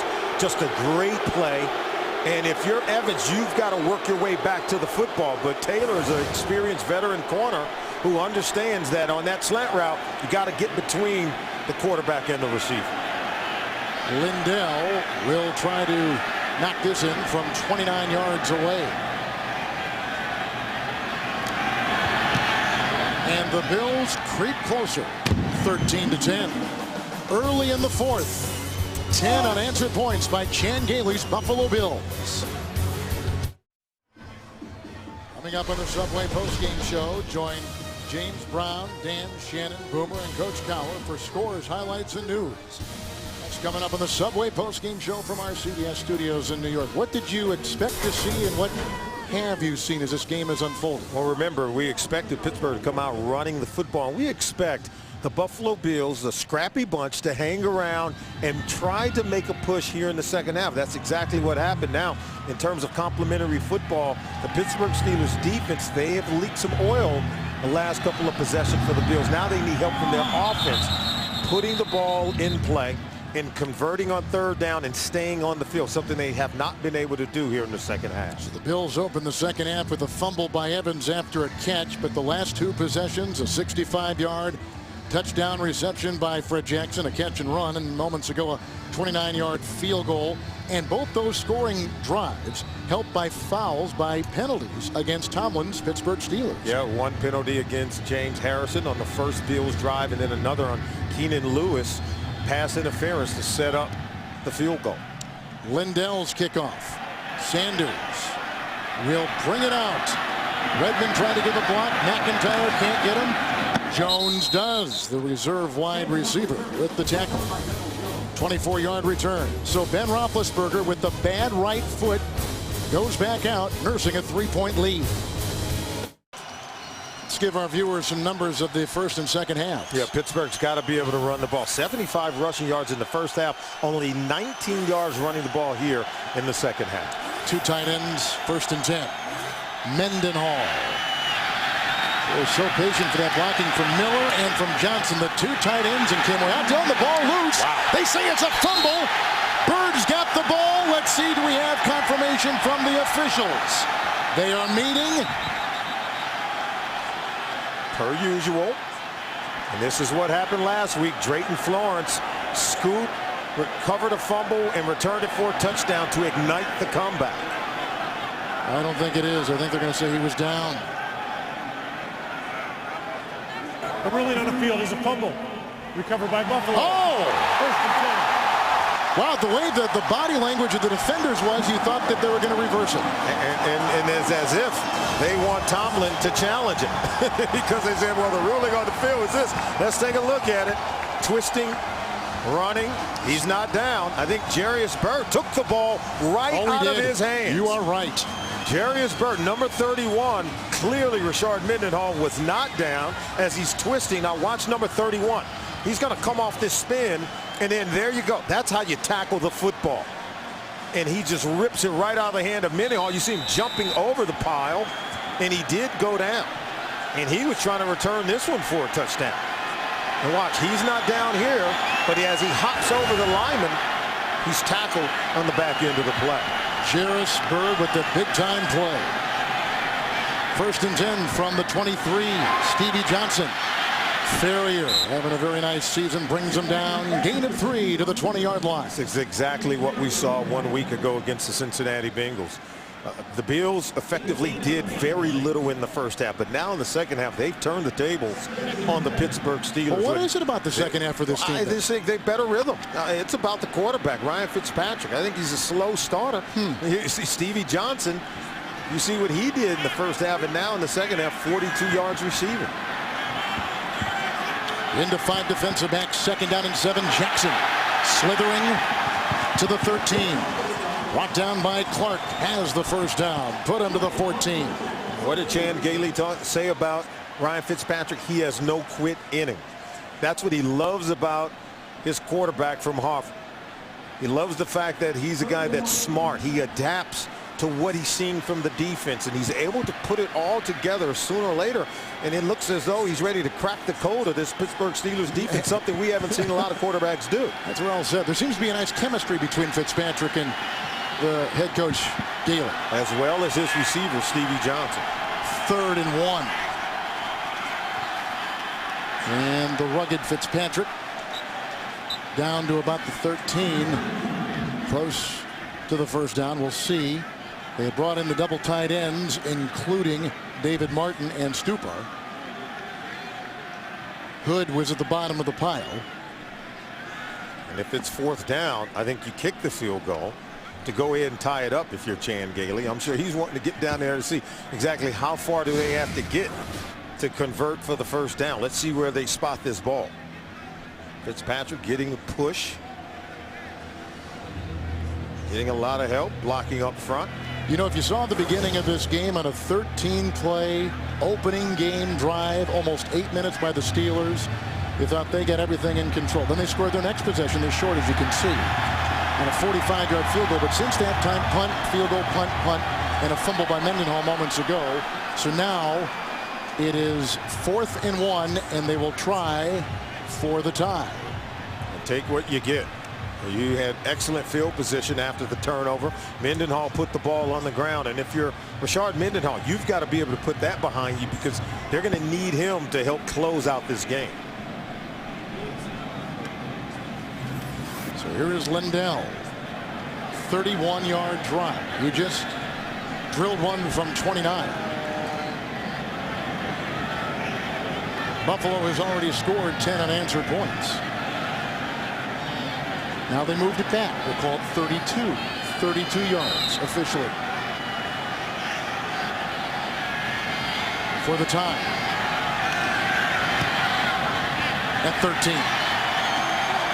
A 11:25 to play. 13 unanswered by Gailey's Buffalo Bills.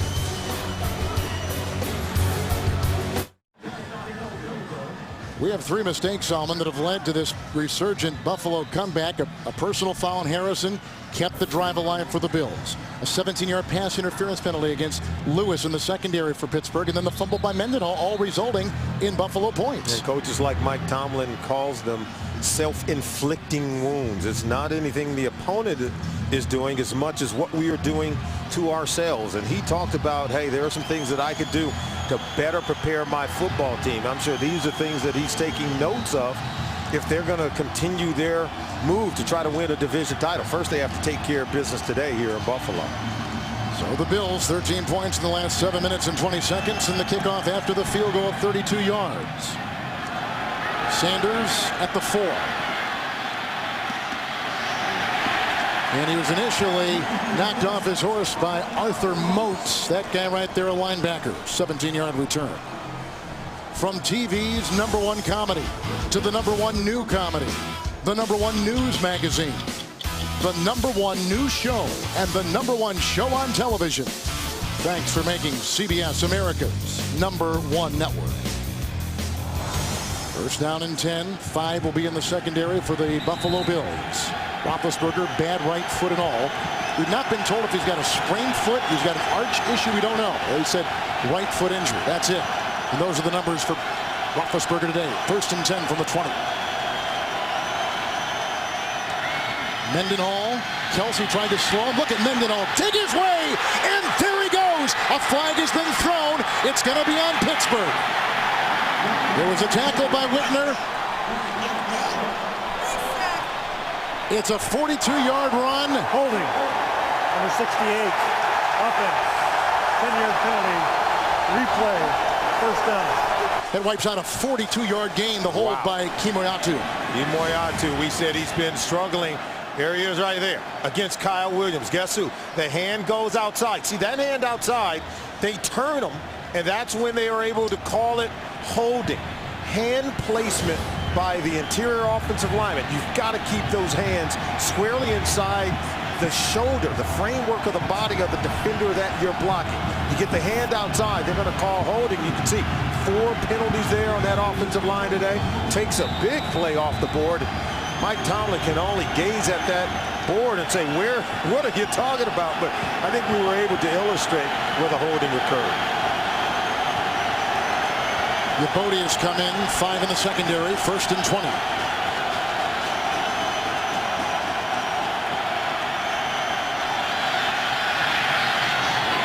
And that is caught. Heath Miller knocked down by Whitner. First down, catch and run to the 35. A 25-yard pickup, and he was wide open. Just a wonderful throw from Ben Roethlisberger. I thought the hands was outside again on Kemoeatu working against Kyle Williams, who's walking right into the face of Roethlisberger as he makes that completion to Heath Miller. Miller is one of the, I think, more valuable players on this football team. The work that he does catching the ball over the middle of the field. We showed you earlier him catching one on the sideline. Moore in the backfield into the nickel. First and 10. Moreldi Moore.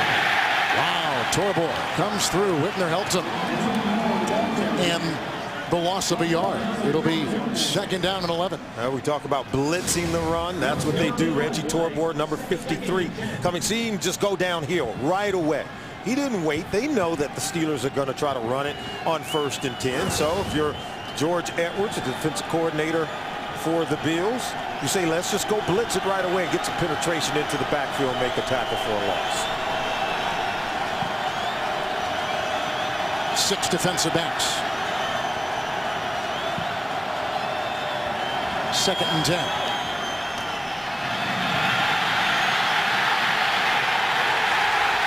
Sacked by big Marcus Stroud. The loss back to the 28.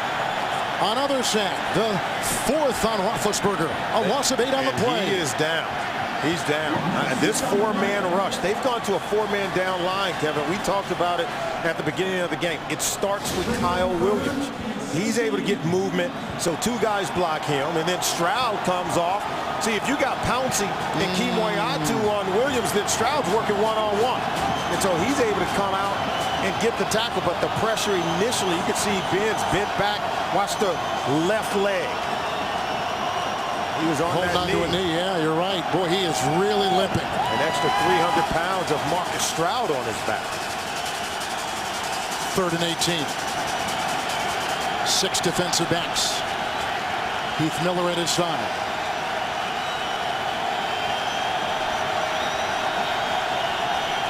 They need the 46. Here comes Kelce. Down! Away! The escapability of Roethlisberger. Chased by Stroud. Oh, he's got the first down! How about Roethlisberger? He's gutsy. This is Big Ben at his best. Oh, he rushed for 55 yards last week. When we told you, if you containing, you have to tackle him. Now watch Kelce, and then watch Stroud. He's not contained because Kelce misses the tackle on Ben Roethlisberger, who stays alive. And now while Stroud is in chase, he's not fast enough. Ben's still looking downfield, but he senses the danger behind him, and he tucks it, and he is aimed for that first down marker where he picks up the first down and lifts his team. That's a momentum snatcher away from the Buffalo Bills. And the bad wheel, too. 1st and 10, Mendenhall. There he goes! In the secondary, Bird and Whitner bring him down, and Mendenhall bursting free to the 31, a 21-yard run. And that should put him over 100 for the first time since late September. A 107-yard performance for Mendenhall. He fumbled on the previous possession, but working on that right side behind Foster and Scott. You could see the block. Wonderful block by Heath Miller. We talk about him setting the edge. So we've showed you him catching the ball, but I think even more valuable in how he changes the line of scrimmage when they go to run the football. 3rd 100-yard game this season for Rashard Mendenhall. 1st and 10 from the 31. Johnson back there. The bouncing Mendenhall. And pretty much stuffed at the line of scrimmage. Hit on the play by defensive back George Wilson on a gain of 1. So they've had a 25-yard pass to Miller. A run by quarterback Ben Roethlisberger of 18, followed by an 18-yard run of Mendenhall. And this is why they are where they are. Yeah, and that's why we need to really talk about tight ends going to Pro Bowls. There are a lot of guys running around catching a lot of balls, but is there a better all-around complete tight end than Heath Miller? We've showed you him catching the ball, but I think his run blocking, and when you put the two together, I think he's far superior than most tight ends in this league. Redmond in the backfield, 2nd and 9.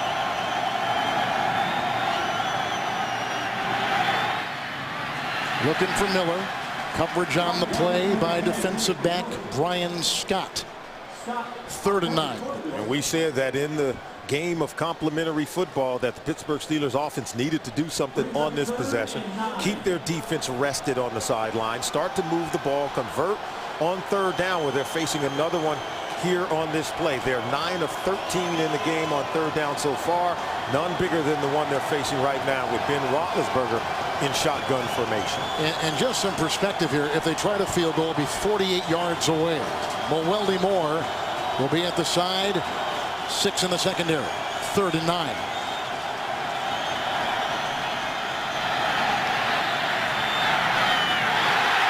Sanders drops the ball with Whitner on his tail. So now they are going to have to try a long field goal on 4th down. Well, certainly he's locked in coverage. I think it's Reggie Corner who's actually there, but you've got to make this catch. He tried to run with it before he made the catch. You could talk about number 27, Corner, nipping at the heels. He makes that catch. He's probably going to walk into the end zone as he was making separation. Corner indeed was the corner. 48-yard drive. For the lead. 16-13 Steelers.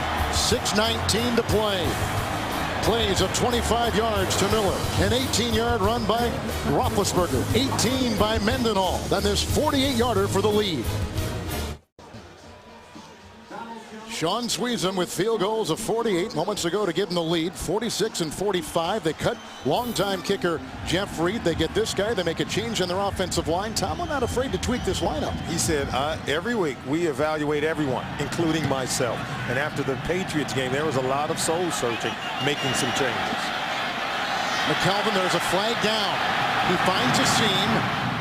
Mike Taylor shoves him out of bounds near the 45. Oh, and we got another push over here with a shove by a linebacker for the Pittsburgh Steelers in front and in the Buffalo bench. The shove was by linebacker Kieran Fox, who is a special teams player.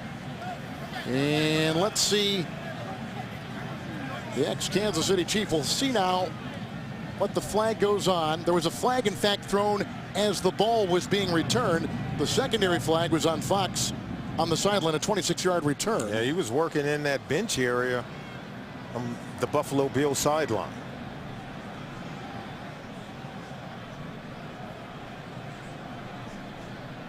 $13-0 lead by Pittsburgh, then coming back to tie it with 13 unanswered, the Buffalo Bills. And moments ago, a 48-yard field goal by Sweezum. There are 2 fouls on this play, both in the kicking team. Offside, number 37. That penalty's been declined. At the end of the play, personal foul, late hit. Number 57. That penalty has been accepted 15 yards from the end of the play, 1st and 10. Kieran Fox, watch number 57. Here he is there. Little punch. That is huge. And you can see Tomlin is very unhappy. He has tried not to talk so much about the penalties. 14 1 week ago against the Raiders. But now he may have to have a conversation with some of his players. So 15-yard penalty. They go from what, they're on 41-42 all the way to the 44-yard line. That's a huge penalty. And again, another mistake by the Pittsburgh Steelers. We've seen 4 of them here in the second half. Usually when the penalty flags have flown against Pittsburgh, it's aided the Bills in putting points on the board.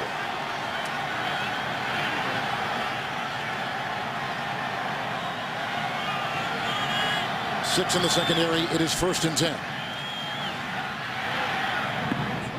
Outside was it scooped up. Nelson. Nope.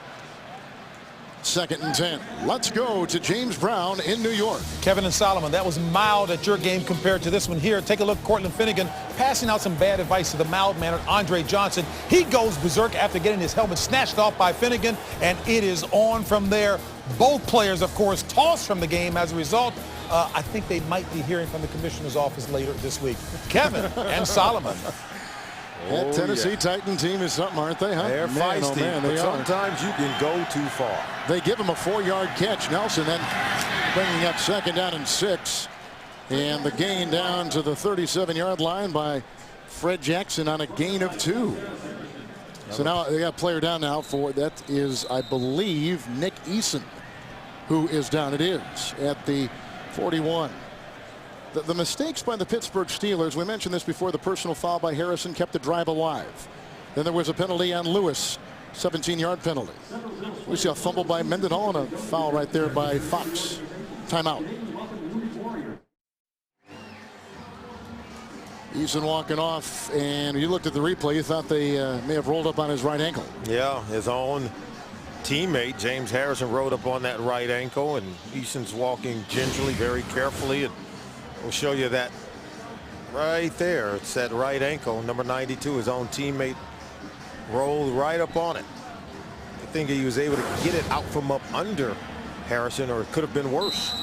Now Hoke is in, but he normally comes in when they go to multiples in the secondary. And they've got 5 defensive backs right now. So 3rd and 4.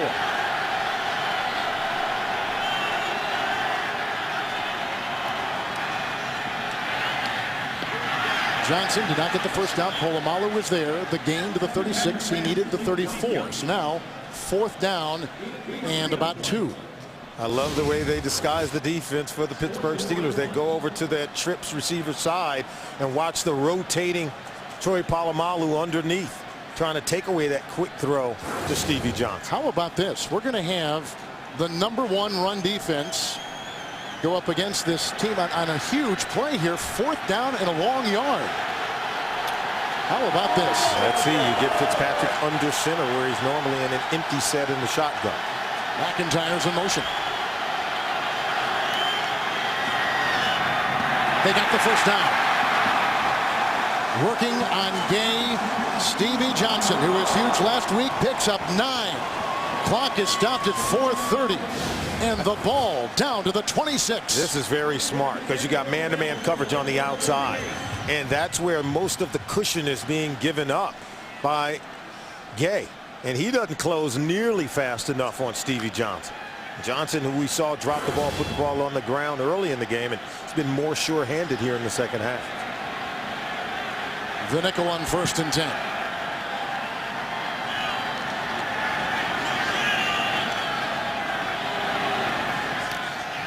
Fred Jackson bouncing, and here he's got a seam. He gets a block from Lee Evans. A fumble! Evans got it! He gave the block. He falls on the loose ball at the 15-yard line. Wow! That makes up for the fumble Evans had earlier in the game. Wow, huge fumble recovery.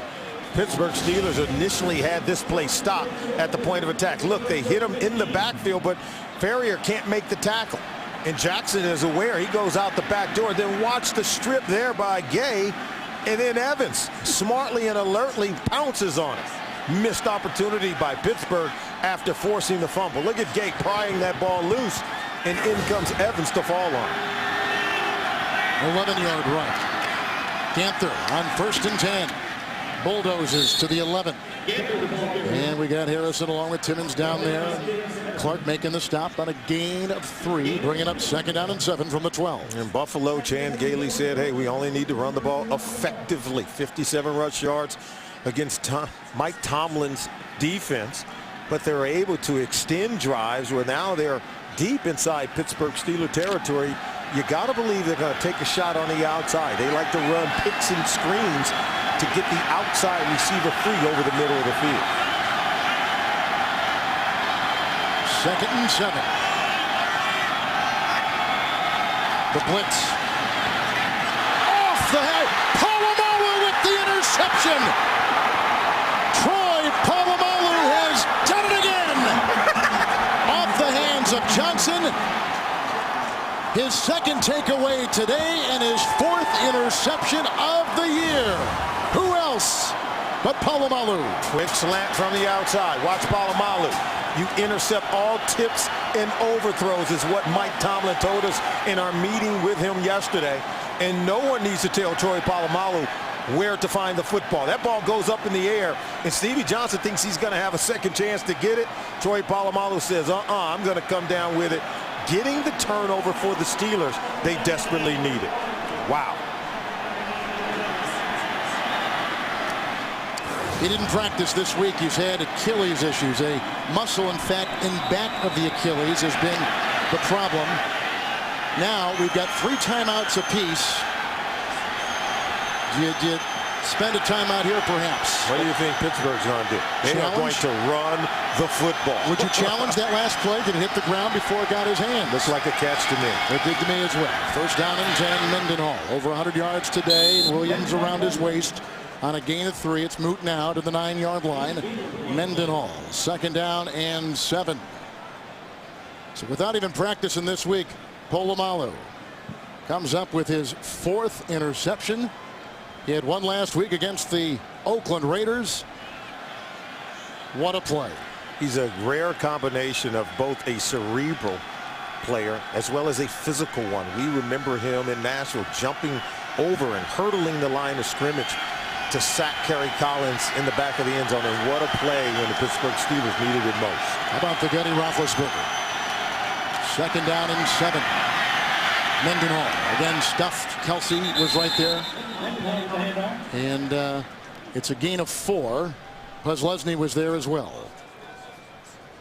And a timeout coming up in the Subway postgame show. Join James Brown, Dan Marino, Shannon Sharp, Boomer Esiason, Coach Bill Cowher for the latest NFL news, scores, and highlights. That's coming up in the Subway postgame show from our CBS studios in New York. The timeout was taken by the Bills. Polamalu coming up on the deflected ball with the interception inside the 5. And the Bills essentially, if you're Chan Gailey, you know you've got 3 timeouts. You have 2 on the board, including the 2-minute warning where you can stop the clock as well. They have a shot here because remember, they're only down by 3, and you can force a punt here, get the ball presumably back right around midfield. And if you can really get Ryan Fitzpatrick the ball back with excellent field position, then you know that you have a shot. So this is a huge 3rd down play for Ben Roethlisberger and the Pittsburgh Steelers. 4th receiver will be Mewelde Moore. 3rd down and 2. Huge play.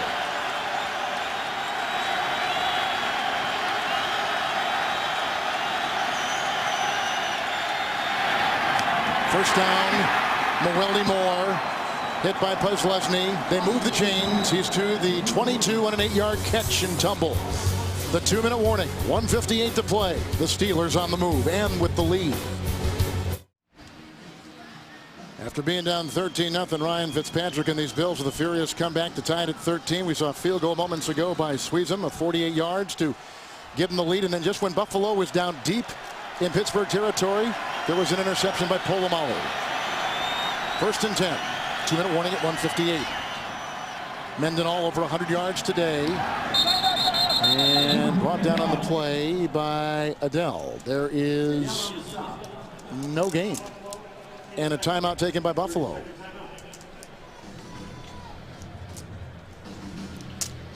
So this has been an interesting game. It began in a long drive, almost 8 minutes, and Mendenhall slicing his way in for the touchdown run on the game-opening drive by Pittsburgh, and then that was fouled a little bit later on, and this weaving catch and run by Jackson of 65 yards. He's had a big day, 137 yards from scrimmage. And moments ago, it was intended for Stevie Johnson, picked off inside the 2 by Polamalu. His 2nd in as many weeks, his 4th of the season, and he preserves the defensive hold. Gives it back to the hobbling Roethlisberger, who hurt his right foot earlier in the game. He had his run an 18-yarder earlier in the contest, which got him a much-needed 1st down and breathing space. 2nd down and 9 right here. 1 timeout remaining for Buffalo. Isaac Redmond. Hardly anything there. Now another timeout taken. Gain of 2. He goes to the 25. Brought down in the scrum. Stops the clock at 1:48. Kyle Williams has had a couple of sacks today. Interesting that Isaac Redmond in the game from Mike Tomlin. Earlier fumble by Rashad Mendenhall helped the Bills get back into the ball game. They eventually tied it up at 13 apiece. Then Mendenhall got it going again. So the team did come back to him, showing confidence in him. Looks like he may come back in on this possession. That allowed the Pittsburgh Steelers on that drive where Mendenhall got loose to go up 16-3 with that field goal you talked about, Kevin. So the Pittsburgh Steelers know that in order to close out games on the road, they have to be effective running the ball. They begin this game running the football, and if they're going to close it out here on the road, they're going to have to close it out by doing the same.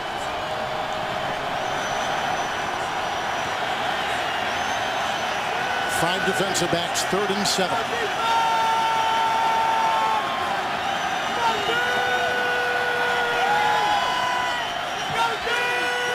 Here comes Williams. There goes a flag. That's a catch. Sanders brought down by Whitner. The gain to the 42. But that flag all important right now. And the Steelers have made many mistakes today. Wow. Chris Kemoeatu. Holding. Number 68. Offense. 10-yard penalty. 3rd down. Wipes out an 18-yard gain. Another mistake for Pittsburgh. He has had his hands full all day long trying to block number 95. Kyle Williams. The big guy is big, strong, and can move. And Kemoeatu says, what do you want me to do? Can you please give me some help in trying to block Kyle Williams, who's been in the Steeler backfield all day long? Well, you and I talked to Tom Brady about a month and a half ago. He said this is the guy that he worries about the most on this defense. He said he's one of the most underrated interior defensive linemen in the National Football League. I think he'll be underrated no more. Everyone in Pittsburgh should know who Kyle Williams is. Mewelde Moore at the side of Roethlisberger, 3rd and 17. They need the 33.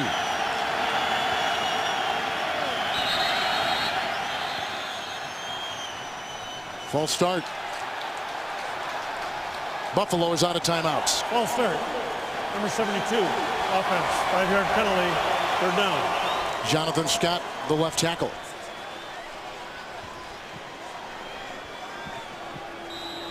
And for those of you joining us, Pittsburgh was off to a 13-0 lead. Pittsburgh saw Buffalo march back with Steeler issues to tie the game at 13 moments ago. Sweezum knocked in his third field goal, this one from 48 yards away. Buffalo was driving after that. Polamalu picked off Fitzpatrick inside the 5. Here is a 3rd and 22. The Bills without timeouts. Mewelde Moore came out to with the lead. Down to the 21. And he picks up 11. So they'll have to punt. And with the stop right there was Arthur Moats, a rookie from James Madison. And again, with no timeouts and with some time on the clock, the Buffalo Bills are going to get the ball back on the punt by Sepulveda. And why run it on that play? Because you know the Bills are out of timeout. So if you run the ball on that 3rd down play, you keep the clock running. Leotis McKelvin is deep back for the Buffalo Bills. He's inside the 35. And Sepulveda will punt this inside the 10. There is a bit of a breeze. It'll be in his face as he punts.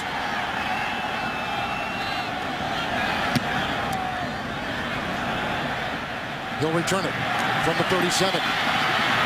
McKelvin knocked down by Kieran Fox at the 46. 42-yard punt, 9-yard return, no timeouts remaining, and they are getting ready with their kicker, Ryan Lindell, and that's the number they've got to hit. Well, they've got to get just inside that 40-yard line to get into position to help Ryan Lindell. And I think if you're the Pittsburgh Steelers, the one thing you've got to avoid is penalties. Penalties have gone a long way into setting up the Buffalo Bills on all of their scoring drives. 10 penalties so far today called on the Pittsburgh Steelers after 14 1 week ago. So if you're Harrison, you got to be cognizant of how you're coming in to make tackles, particularly if you're pressuring the quarterback, Ryan Fitzpatrick. 5 defensive backs. 1st and 10 for Ryan Fitzpatrick. Bell with the block. Ooh, what a hit by Polamalu. Dropped by Stevie Johnson. 2nd and 10. He is. We talked about a cerebral player. Here's the physical part. Listen in.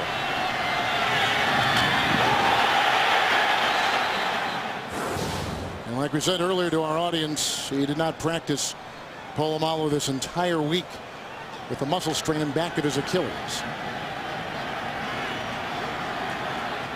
2nd down and 10.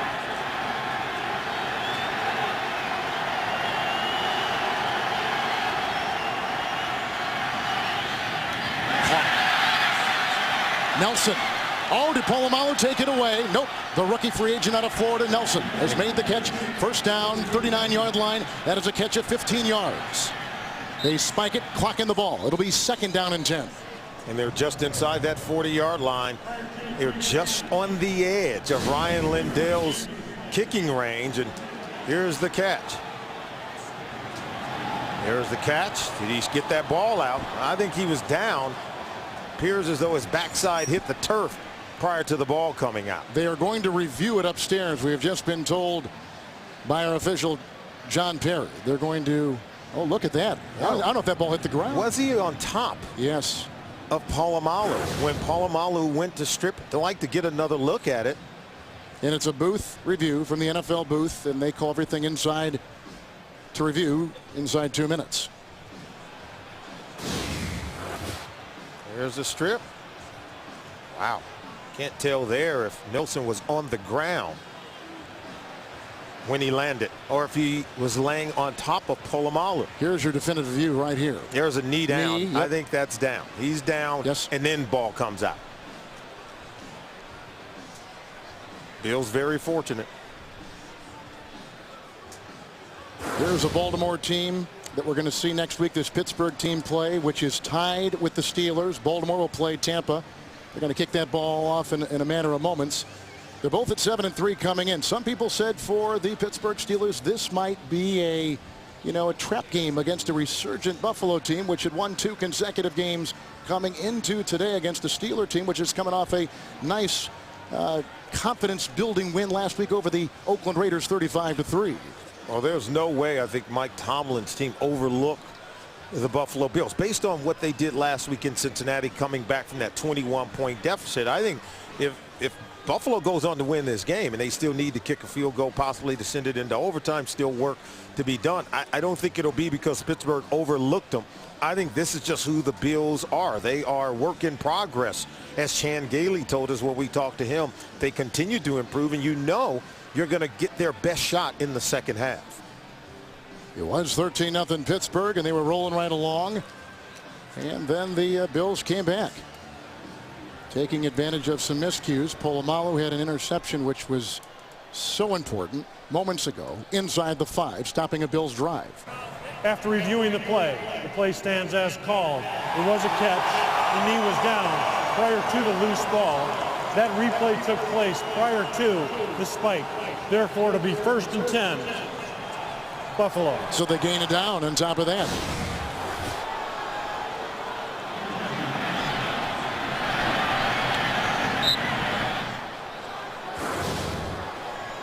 So they were trying to get the playoff before the review, but it didn't matter because they were in the right anyway. So at the 40-yard line, now they're checking the clock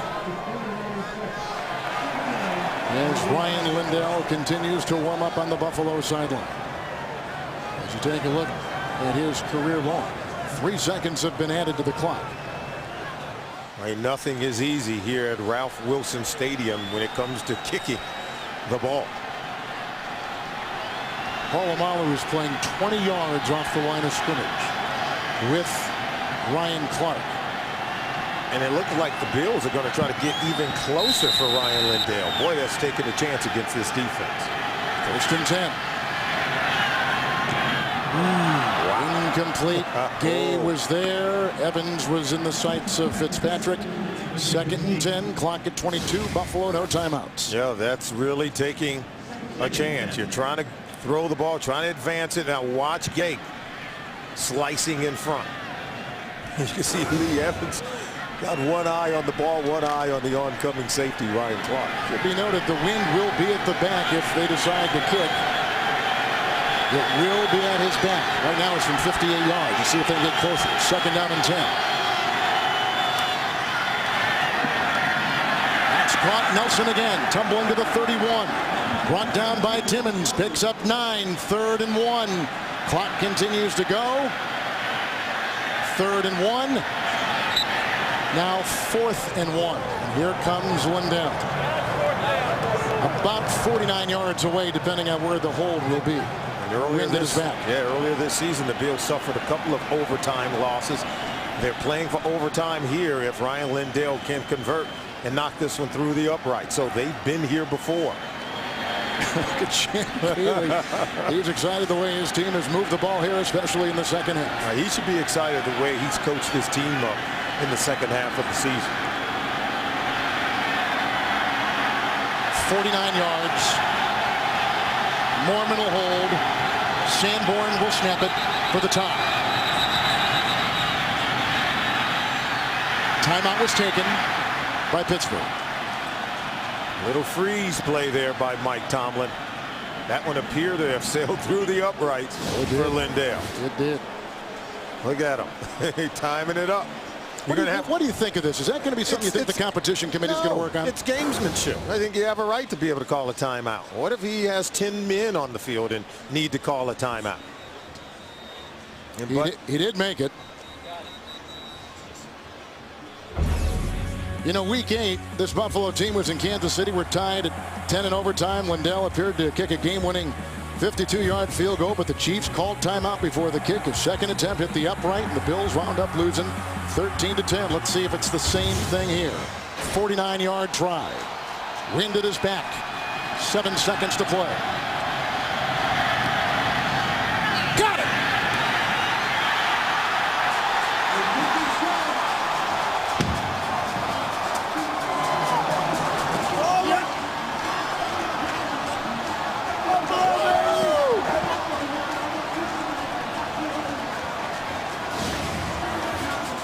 Got to make it twice if you want to send it into overtime. Ryan Lindell in front of a diving William Gay knocked it through for a second time to send this one into overtime.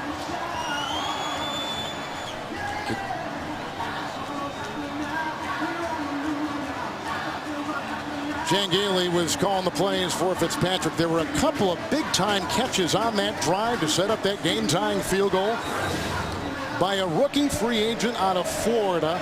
That guy, David Nelson, 2 receptions, 23 yards. They put him in Lindell range. We told you this was a tough, scrappy Buffalo Bills football team. And we knew, and even the Pittsburgh Steelers knew that this was a team that was going to make them go the distance. And now Ben Roethlisberger, his work is not done here. Well, both kickers have nailed 3 field goals apiece. Lindell from 29-32 in that game-tying 49-yard field goal. And take a look at Roethlisberger today, 19-20 with no touchdown passes, 229 yards. And the kicker for the Pittsburgh Steelers, Sweezum, 45, 46, and 48-yard field goals today.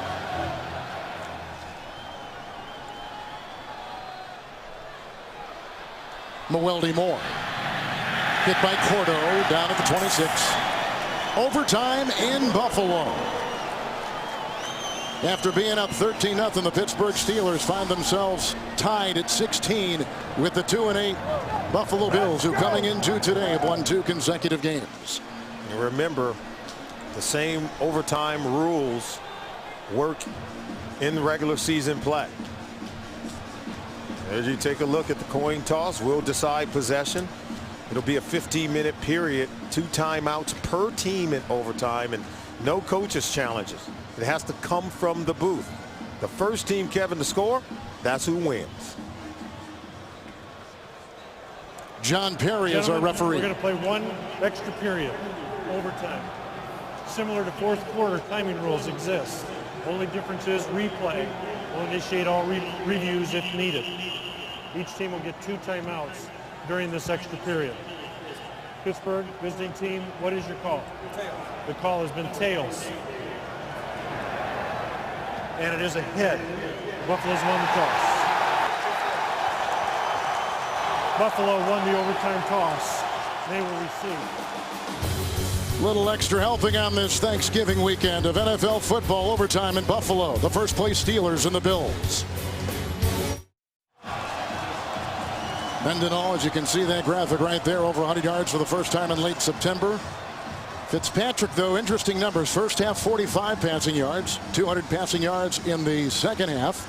Jackson has had an all-purpose game, as is the norm, and Lindell has kicked 3 field goals, including the game-tying field goal moments ago from 49 yards away. So we're in overtime. Sweezum has had a nice game, too, for this Pittsburgh team. Leotis McKelvin awaits his kick. The wind is picked up, and now it is at the back of the Steelers, into the face of the Bills. Overtime in Orchard Park. Leotis McKelvin. Oh, and he's got a block, and he runs over his own blocker ahead, who was leading the way, and that was the reserve Arthur Moats. But a terrific return of 48 yards and great beginning field position. Allen makes the stop. It'll be Buffalo 1st and 10 in Pittsburgh territory. And watch McKelvin. He's looking to slam the door shut on this single play on special teams. He hits this hole in just a little more paces there, tripping over his teammate, as you mentioned, Kevin. He was looking forward to getting into the end zone, and now the Buffalo Bills are just a few plays away of setting up Lindell for coming on the field to kick yet another field goal. 4 in the secondary. 4 make it 5 now. They bring in Madison. 5 in the Pittsburgh secondary. 1st and 10. Jones in motion. Going deep off the fingertips with the Polamalu coverage for Lee Evans. 2nd down and 10. Boy, Fitzpatrick knew he had to lead him away from Polamalu. You see the target line? Again, just inside the 50 once again. His career long is 56 yards, but now, Kevin, he'll be kicking into the wing.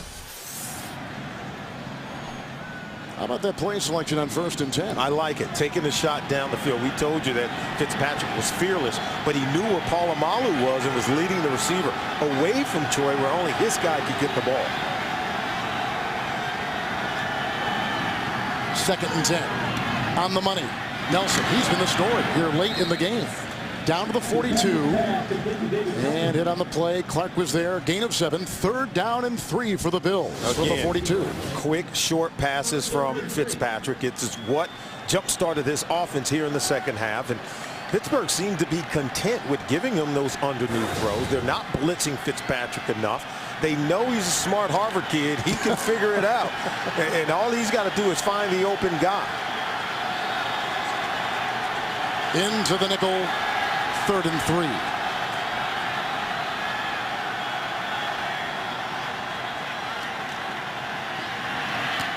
Knocked down. What a defensive play. Clark as they were going for Jones.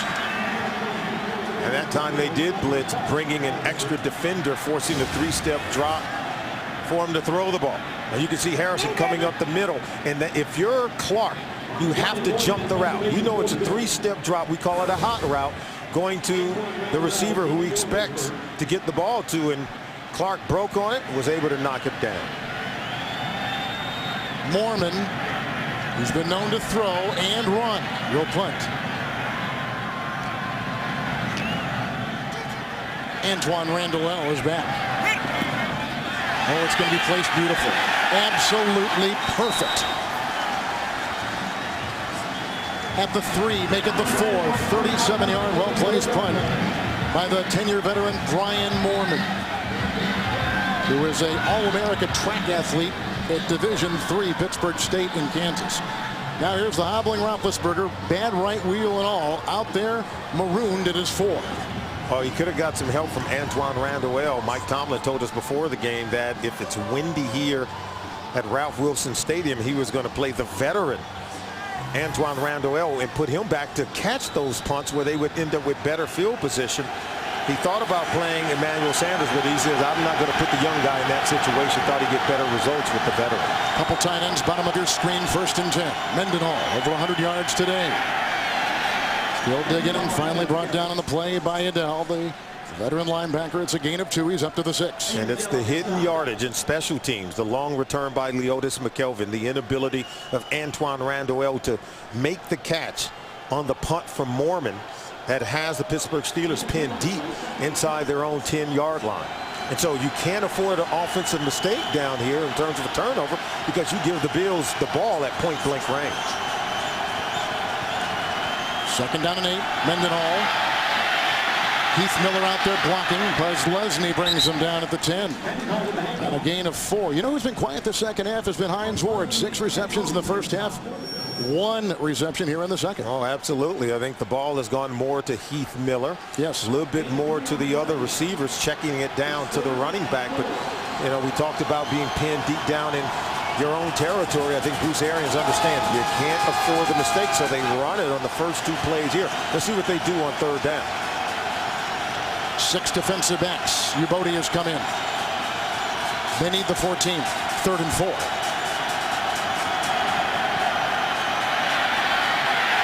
Oh, look out for Kelsey. The ball is loose.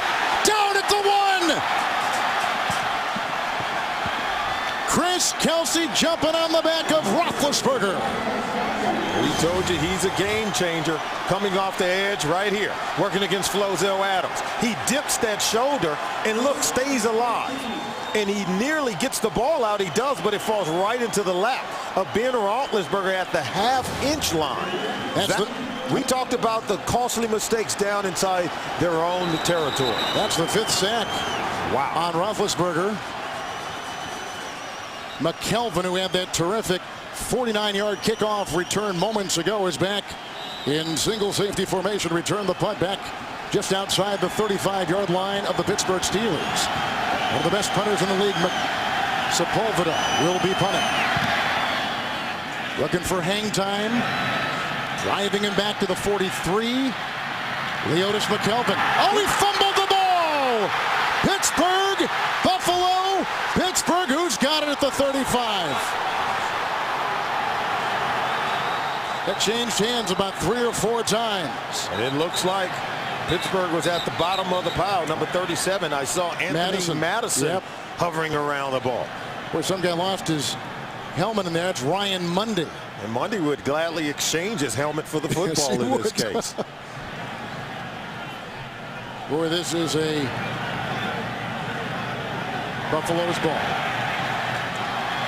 At least that's the body According to the language. Bills. That's the body it is. Now we finally get the official confirmation as they entangle the bodies. Oh, he is fortunate. He was looking to hit a home run and forgot to protect the football. There's a couple of times. Oh my gosh. One of the players just jumped out of the, well, we're going to watch it once again. Watch this. The Steelers had an opportunity to get the ball. There it is, rolling around. Did Drayton There's Florence, Madison. did Drayton Florence dig that baby out? I'm trying to. Let's take a look. There's 37. There's Madison. Look at all the Pittsburgh Steelers around this ball. Sylvester misses it. Monday misses it. Florence. And there's Florence coming over the top. Florence. And he's able to get it. Well, the punt still net 65 yards. So look where they start, 34-yard line, 1st and 10. 6 defensive backs. Polamalu again, jumping inside, working on Donald Jones. 2nd down and 10. You can only Boy, is that flirt. close. You can only flirt with Polamalu so many times. He breaks on the ball, and he does a wonderful job of disguising where he's going to end up. He can line up just about anywhere on defense, and he'll appear in an entirely different area of the field. And that's how he literally tricks the quarterback into throwing him the football, and he's able to intercept it. There are 5 defensive backs. They've got Timmons playing the slot receiver, who in this case at the bottom of your screen happens to be Jackson. 2nd and 10. Quick hitter. Jackson working on Timmons and Harrison. That Timmons looked like he jumped back inside the 13-yard gain and a 1st down. Takes him to the 47-yard line. I said they have to be aware of where Fred Jackson is. He is the missing link on this offense that defenses tend to not worry about, and all he does is make plays, either running it, catching it, or in pass protection, and he's a difficult guy to tackle after making the catch. You know, they had Timmons on. They sent Timmons inside, and they kind of left him free. Left him free. In that scene. 1st and 10. 104 receiving yards today for running back Fred Jackson. And Jackson again. Danson. Oh, and he busts free into the secondary. Madison brings him down. That was a beautiful run to the 40-yard line. Picks up 13. Another 1st down. So we've seen him run it, and we've seen him catch it. Now he's running it again. And watch how patient he is, how he picks his way, and how difficult he is to tackle. Screening himself from the defenders, hiding behind his offensive lineman until the right moment occurs, and then bursting it into open field. And he was kind of the forgotten guy. They drafted C.J. Spiller out of Clemson. They had Marshawn Lynch here, and then it was Jackson who had 1,000 yards rushing a season ago. One guy hurt, one guy traded. Jackson's playing. 1st and 10. LaVitre with a nice block at the guard. Going deep. He's got Johnson. Oh, he dropped the ball. That would have been the game winner. Wow. Why so serious? Now you understand. Oh, he's had a lot of drops on the today. line. He has put it on the ground, and we said that Fitzpatrick was fearless. He takes a shot down the field, working against Taylor, with Clark coming over, and all he has to do is hold on to it, and the Bills are going to have their 3rd consecutive win. He has 5 drop passes unofficially today. 5. Amazing. Fitzpatrick cannot believe it. Oh, his linemen are ready to cheer him on, but not so fast. Timeout taken by Buffalo. You know, the Bills had to be very careful there. They had players run off the sideline into the end zone. Wow. So a timeout taken.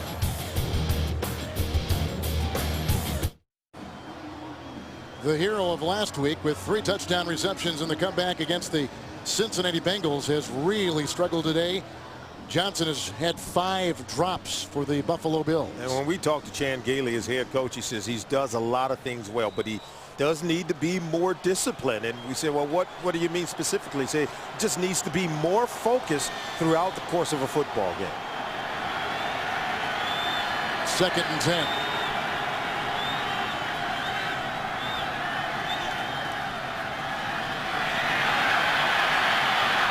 Fitzpatrick.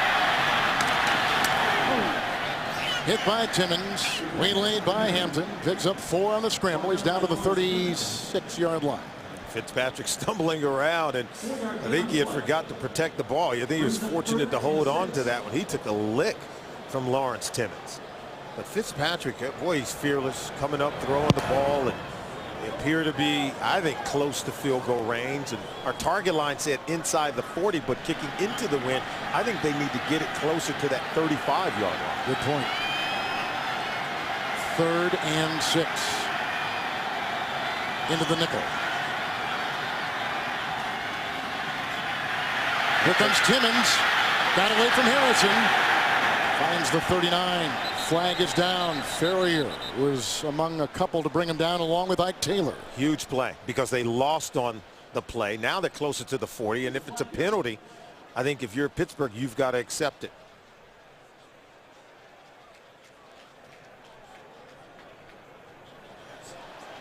There is no foul on the play. Quarterback sack. 4th down. So still, Fitzpatrick and the Bills, they lost yards. We said they needed to get inside the 40, and I think closer to that 35-yard line. And where they're going to spot this one, right around the 39. 4th and 9.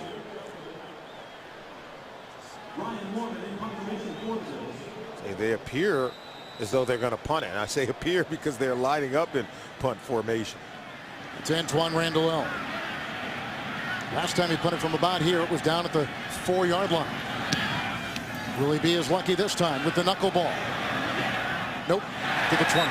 So Roethlisberger on the touchback will have it 1st and 10 at his 20. 39-yard punt, netting 19.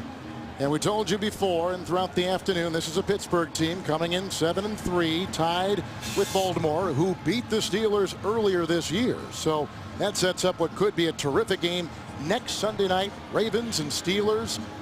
Baltimore playing late this afternoon in their game. Yeah, and that game next week between Pittsburgh and Baltimore will be played at M&T Bank Stadium in Baltimore against the Ravens. So, but first, Pittsburgh's got to take care of business here.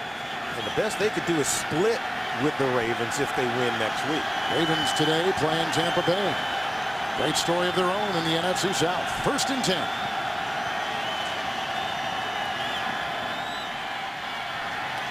Roethlisberger looking for Miller. The coverage by Torbor. No yellow on the field. 2nd down and 10. Ben Roethlisberger is looking for a pass interference. He's saying, I'm going back shoulder. And Torbor never looked back for the ball. Watch him go over to Heath Miller. And so he was just hoping to get a penalty flag, putting Heath Miller in a position to make the play. He's saying, are you kidding me? And I don't know that Torbor obstructed Miller's ability to make the catch. 2nd down and 10. Pittsburgh hasn't gotten past their own 30-yard line since midway in the 4th. This is Mendenhall. And hit and brought down pretty good. You see Stroud on that pile. Also Kelsey and Williams. Gain of 2. They'll put him at the 22. Good plays by the defense for Buffalo on 1st and 2nd down. We talked about how do you play good defense. I think you've got to play good on 1st and 2nd down and force 3rd and very long. And that's what Pittsburgh's facing right now. You see they've been 10 of 17 on 3rd down, but I think the Bills defense has been much better in the 2nd half. 6 defensive backs. 3rd and 8. Heath Miller, the tight end, at the side of Roethlisberger.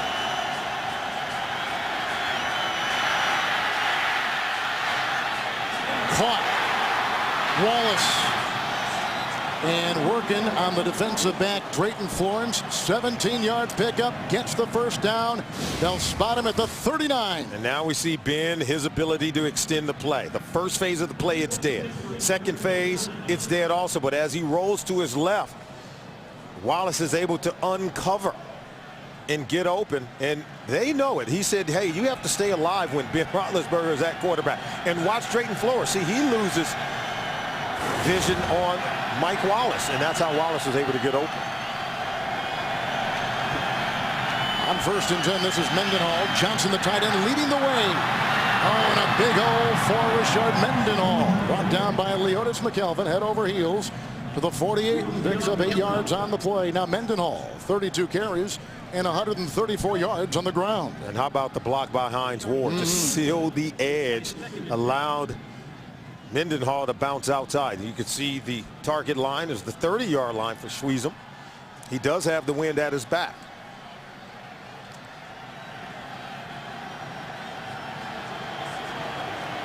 Isaac Redmond has come in the backfield in the offset eye. Second down and 2. Redmond, he's their first down back. And he's down to the 47, gets the first down with ease. Goodell and look like Troop down there, gain of about 5. So many Bills defenders tugging at the ball, trying to get it away from Redmond. They forgot to make the tackle short of the first down marker. Well, a first half which saw the Pittsburgh Steelers hold it for 24 minutes. 24 of the 30 minutes Pittsburgh controlled it. They had a 13-0 halftime lead. Then 13 unanswered by Buffalo. Then back and forth we've gone. Well, they essentially disappeared in the third quarter. Here's a 1st and 10. Look at Mendenhall. Jarris Berg brings him down at the 38. A 9 or 10-yard run, depending on the spot. We'll mark it at the 38-yard line. Well, they're getting ever so closer to that third down marker, and you see the block by Heath Miller. I just love the way he does, but Mendenhall is continuing to churn the legs. Gets to the second level. That's where Chris Kelsey is holding on for dear life. And as they get closer to that 30-yard line, they get closer where they can bring on Schweizum, and hopefully he can squeeze one through in overtime. Second down and 1. Redmond again. He's got the first down. Kyle driving to the 36, picks up 3 yards on the play. Clock continues to tick. Great momentum for this offense now, the Pittsburgh Steelers. 143 yards for Mendenhall. 4 carries, 19 yards from Redmond. We have not seen Ben Roethlisberger, Bruce Arians, the offense coordinator, take a shot down the field with Mike Wallace. And I'm sure they're looking. This is usually around that area of the field, the plus 40-yard line, where you like to get the one-on-one matchup and see if he can catch it in the end zone. See both tight ends. Now they got Johnson. Both are on the near side. First down and 10. Stroud was pushing the pocket. Torbor was chasing him out of the pocket. Second down and 10. And this is that play where they start to bring Wallace on that post route, hoping the corner will jump inside. Then he'll bend it back toward the pylon, but the pressure was on Ben, and he could not hold it until Wallace was able to uncover. So Wallace deep down the field, you see him huffing and puffing. Wonder if he could go down the field again and get on top of the defense after running such a long route on the previous play. 5 defensive backs for the Buffalo Bills. Mendenhall in the backfield. Second down and 10.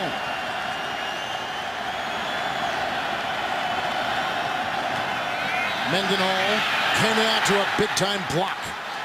The gain with the Posluszny tackle to the 28. 9-yard pickup by Mendenhall. Watch him set this play up. Look, right here. And he's able to bounce it outside. Watch this. Watch this. That's just a wonderful play, setting up the block by Flozell Adam, or I should say Jonathan Scott, at the left tackle position. 152 yards for running back Rashard Mendenhall. 1,000-yard rusher a season ago. A new season high for him. 152. Timeout taken. 4:28 in overtime. The Steelers are moving. Tied at 16 with Buffalo. We got to go back to 2008 to find the last tie. 13-13, Cincinnati and Philadelphia. Pittsburgh on this drive, which began back at their 20, 34 yards on the ground. But there was a big 3rd and 8 completion to Wallace. Mike Wallace caught one for 17 yards, got him a first down. That was probably the biggest play. Otherwise, Mendenhall and Redmond. He's got a couple of short games as Redmond and gotten first downs with those moves up the middle, Solomon. But Mendenhall 151 yards on the ground this afternoon. And I think we said at the end of regulation that the Pittsburgh Steelers started this game by running the football, and they were going to have to close it out doing the same. 3rd and 2, 5 in the secondary. Redmond at the side of Roethlisberger. The call. Kemoeatu pulls. Corner can't bring him down. Stuck with him, but brought him down too late. Another first down carved out by Redmond. A 7-yard gain to the 22. First down, Pittsburgh. Nice power run play. And this is just excellent. They pull Chris Kemoeatu, and that's where they're able to create a scene for Redmond to power it into the secondary. And now they're deep inside that target line for Schweezer. But he's got some first downs on short yardage runs. Johnson in the backfield.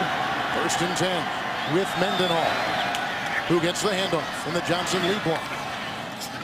And the tackle there, you see Dell, Torbor, all with a hand on it. And the gain to the 22. No gain on the play. Maybe a half yard. We'll call it a long 9 coming up. Coming into today's game, we talk about this defense being the last ranked rushing defense. They had given up at least 200 yards rushing in 4 of their previous 10 games. And today, Pittsburgh well over 200 yards rushing. So their inability to stop the run has turned out to be their Achilles heel, even in this game today.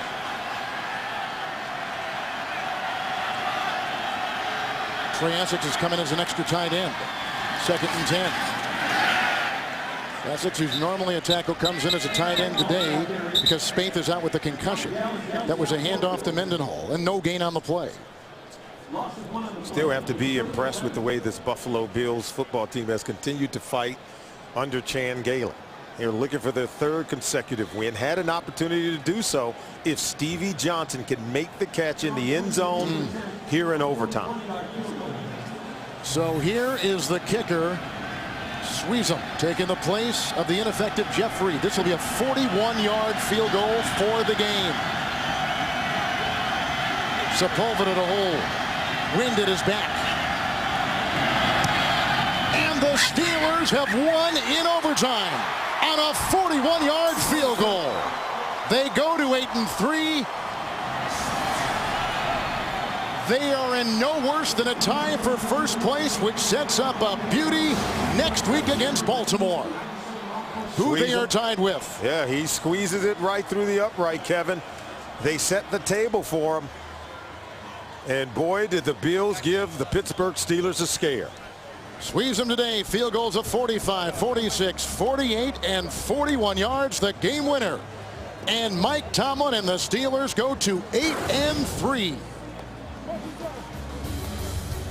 So for Solomon Wilcots, Kevin Harlan saying so long and happy holidays from Buffalo. You've been watching the NFL on CBS.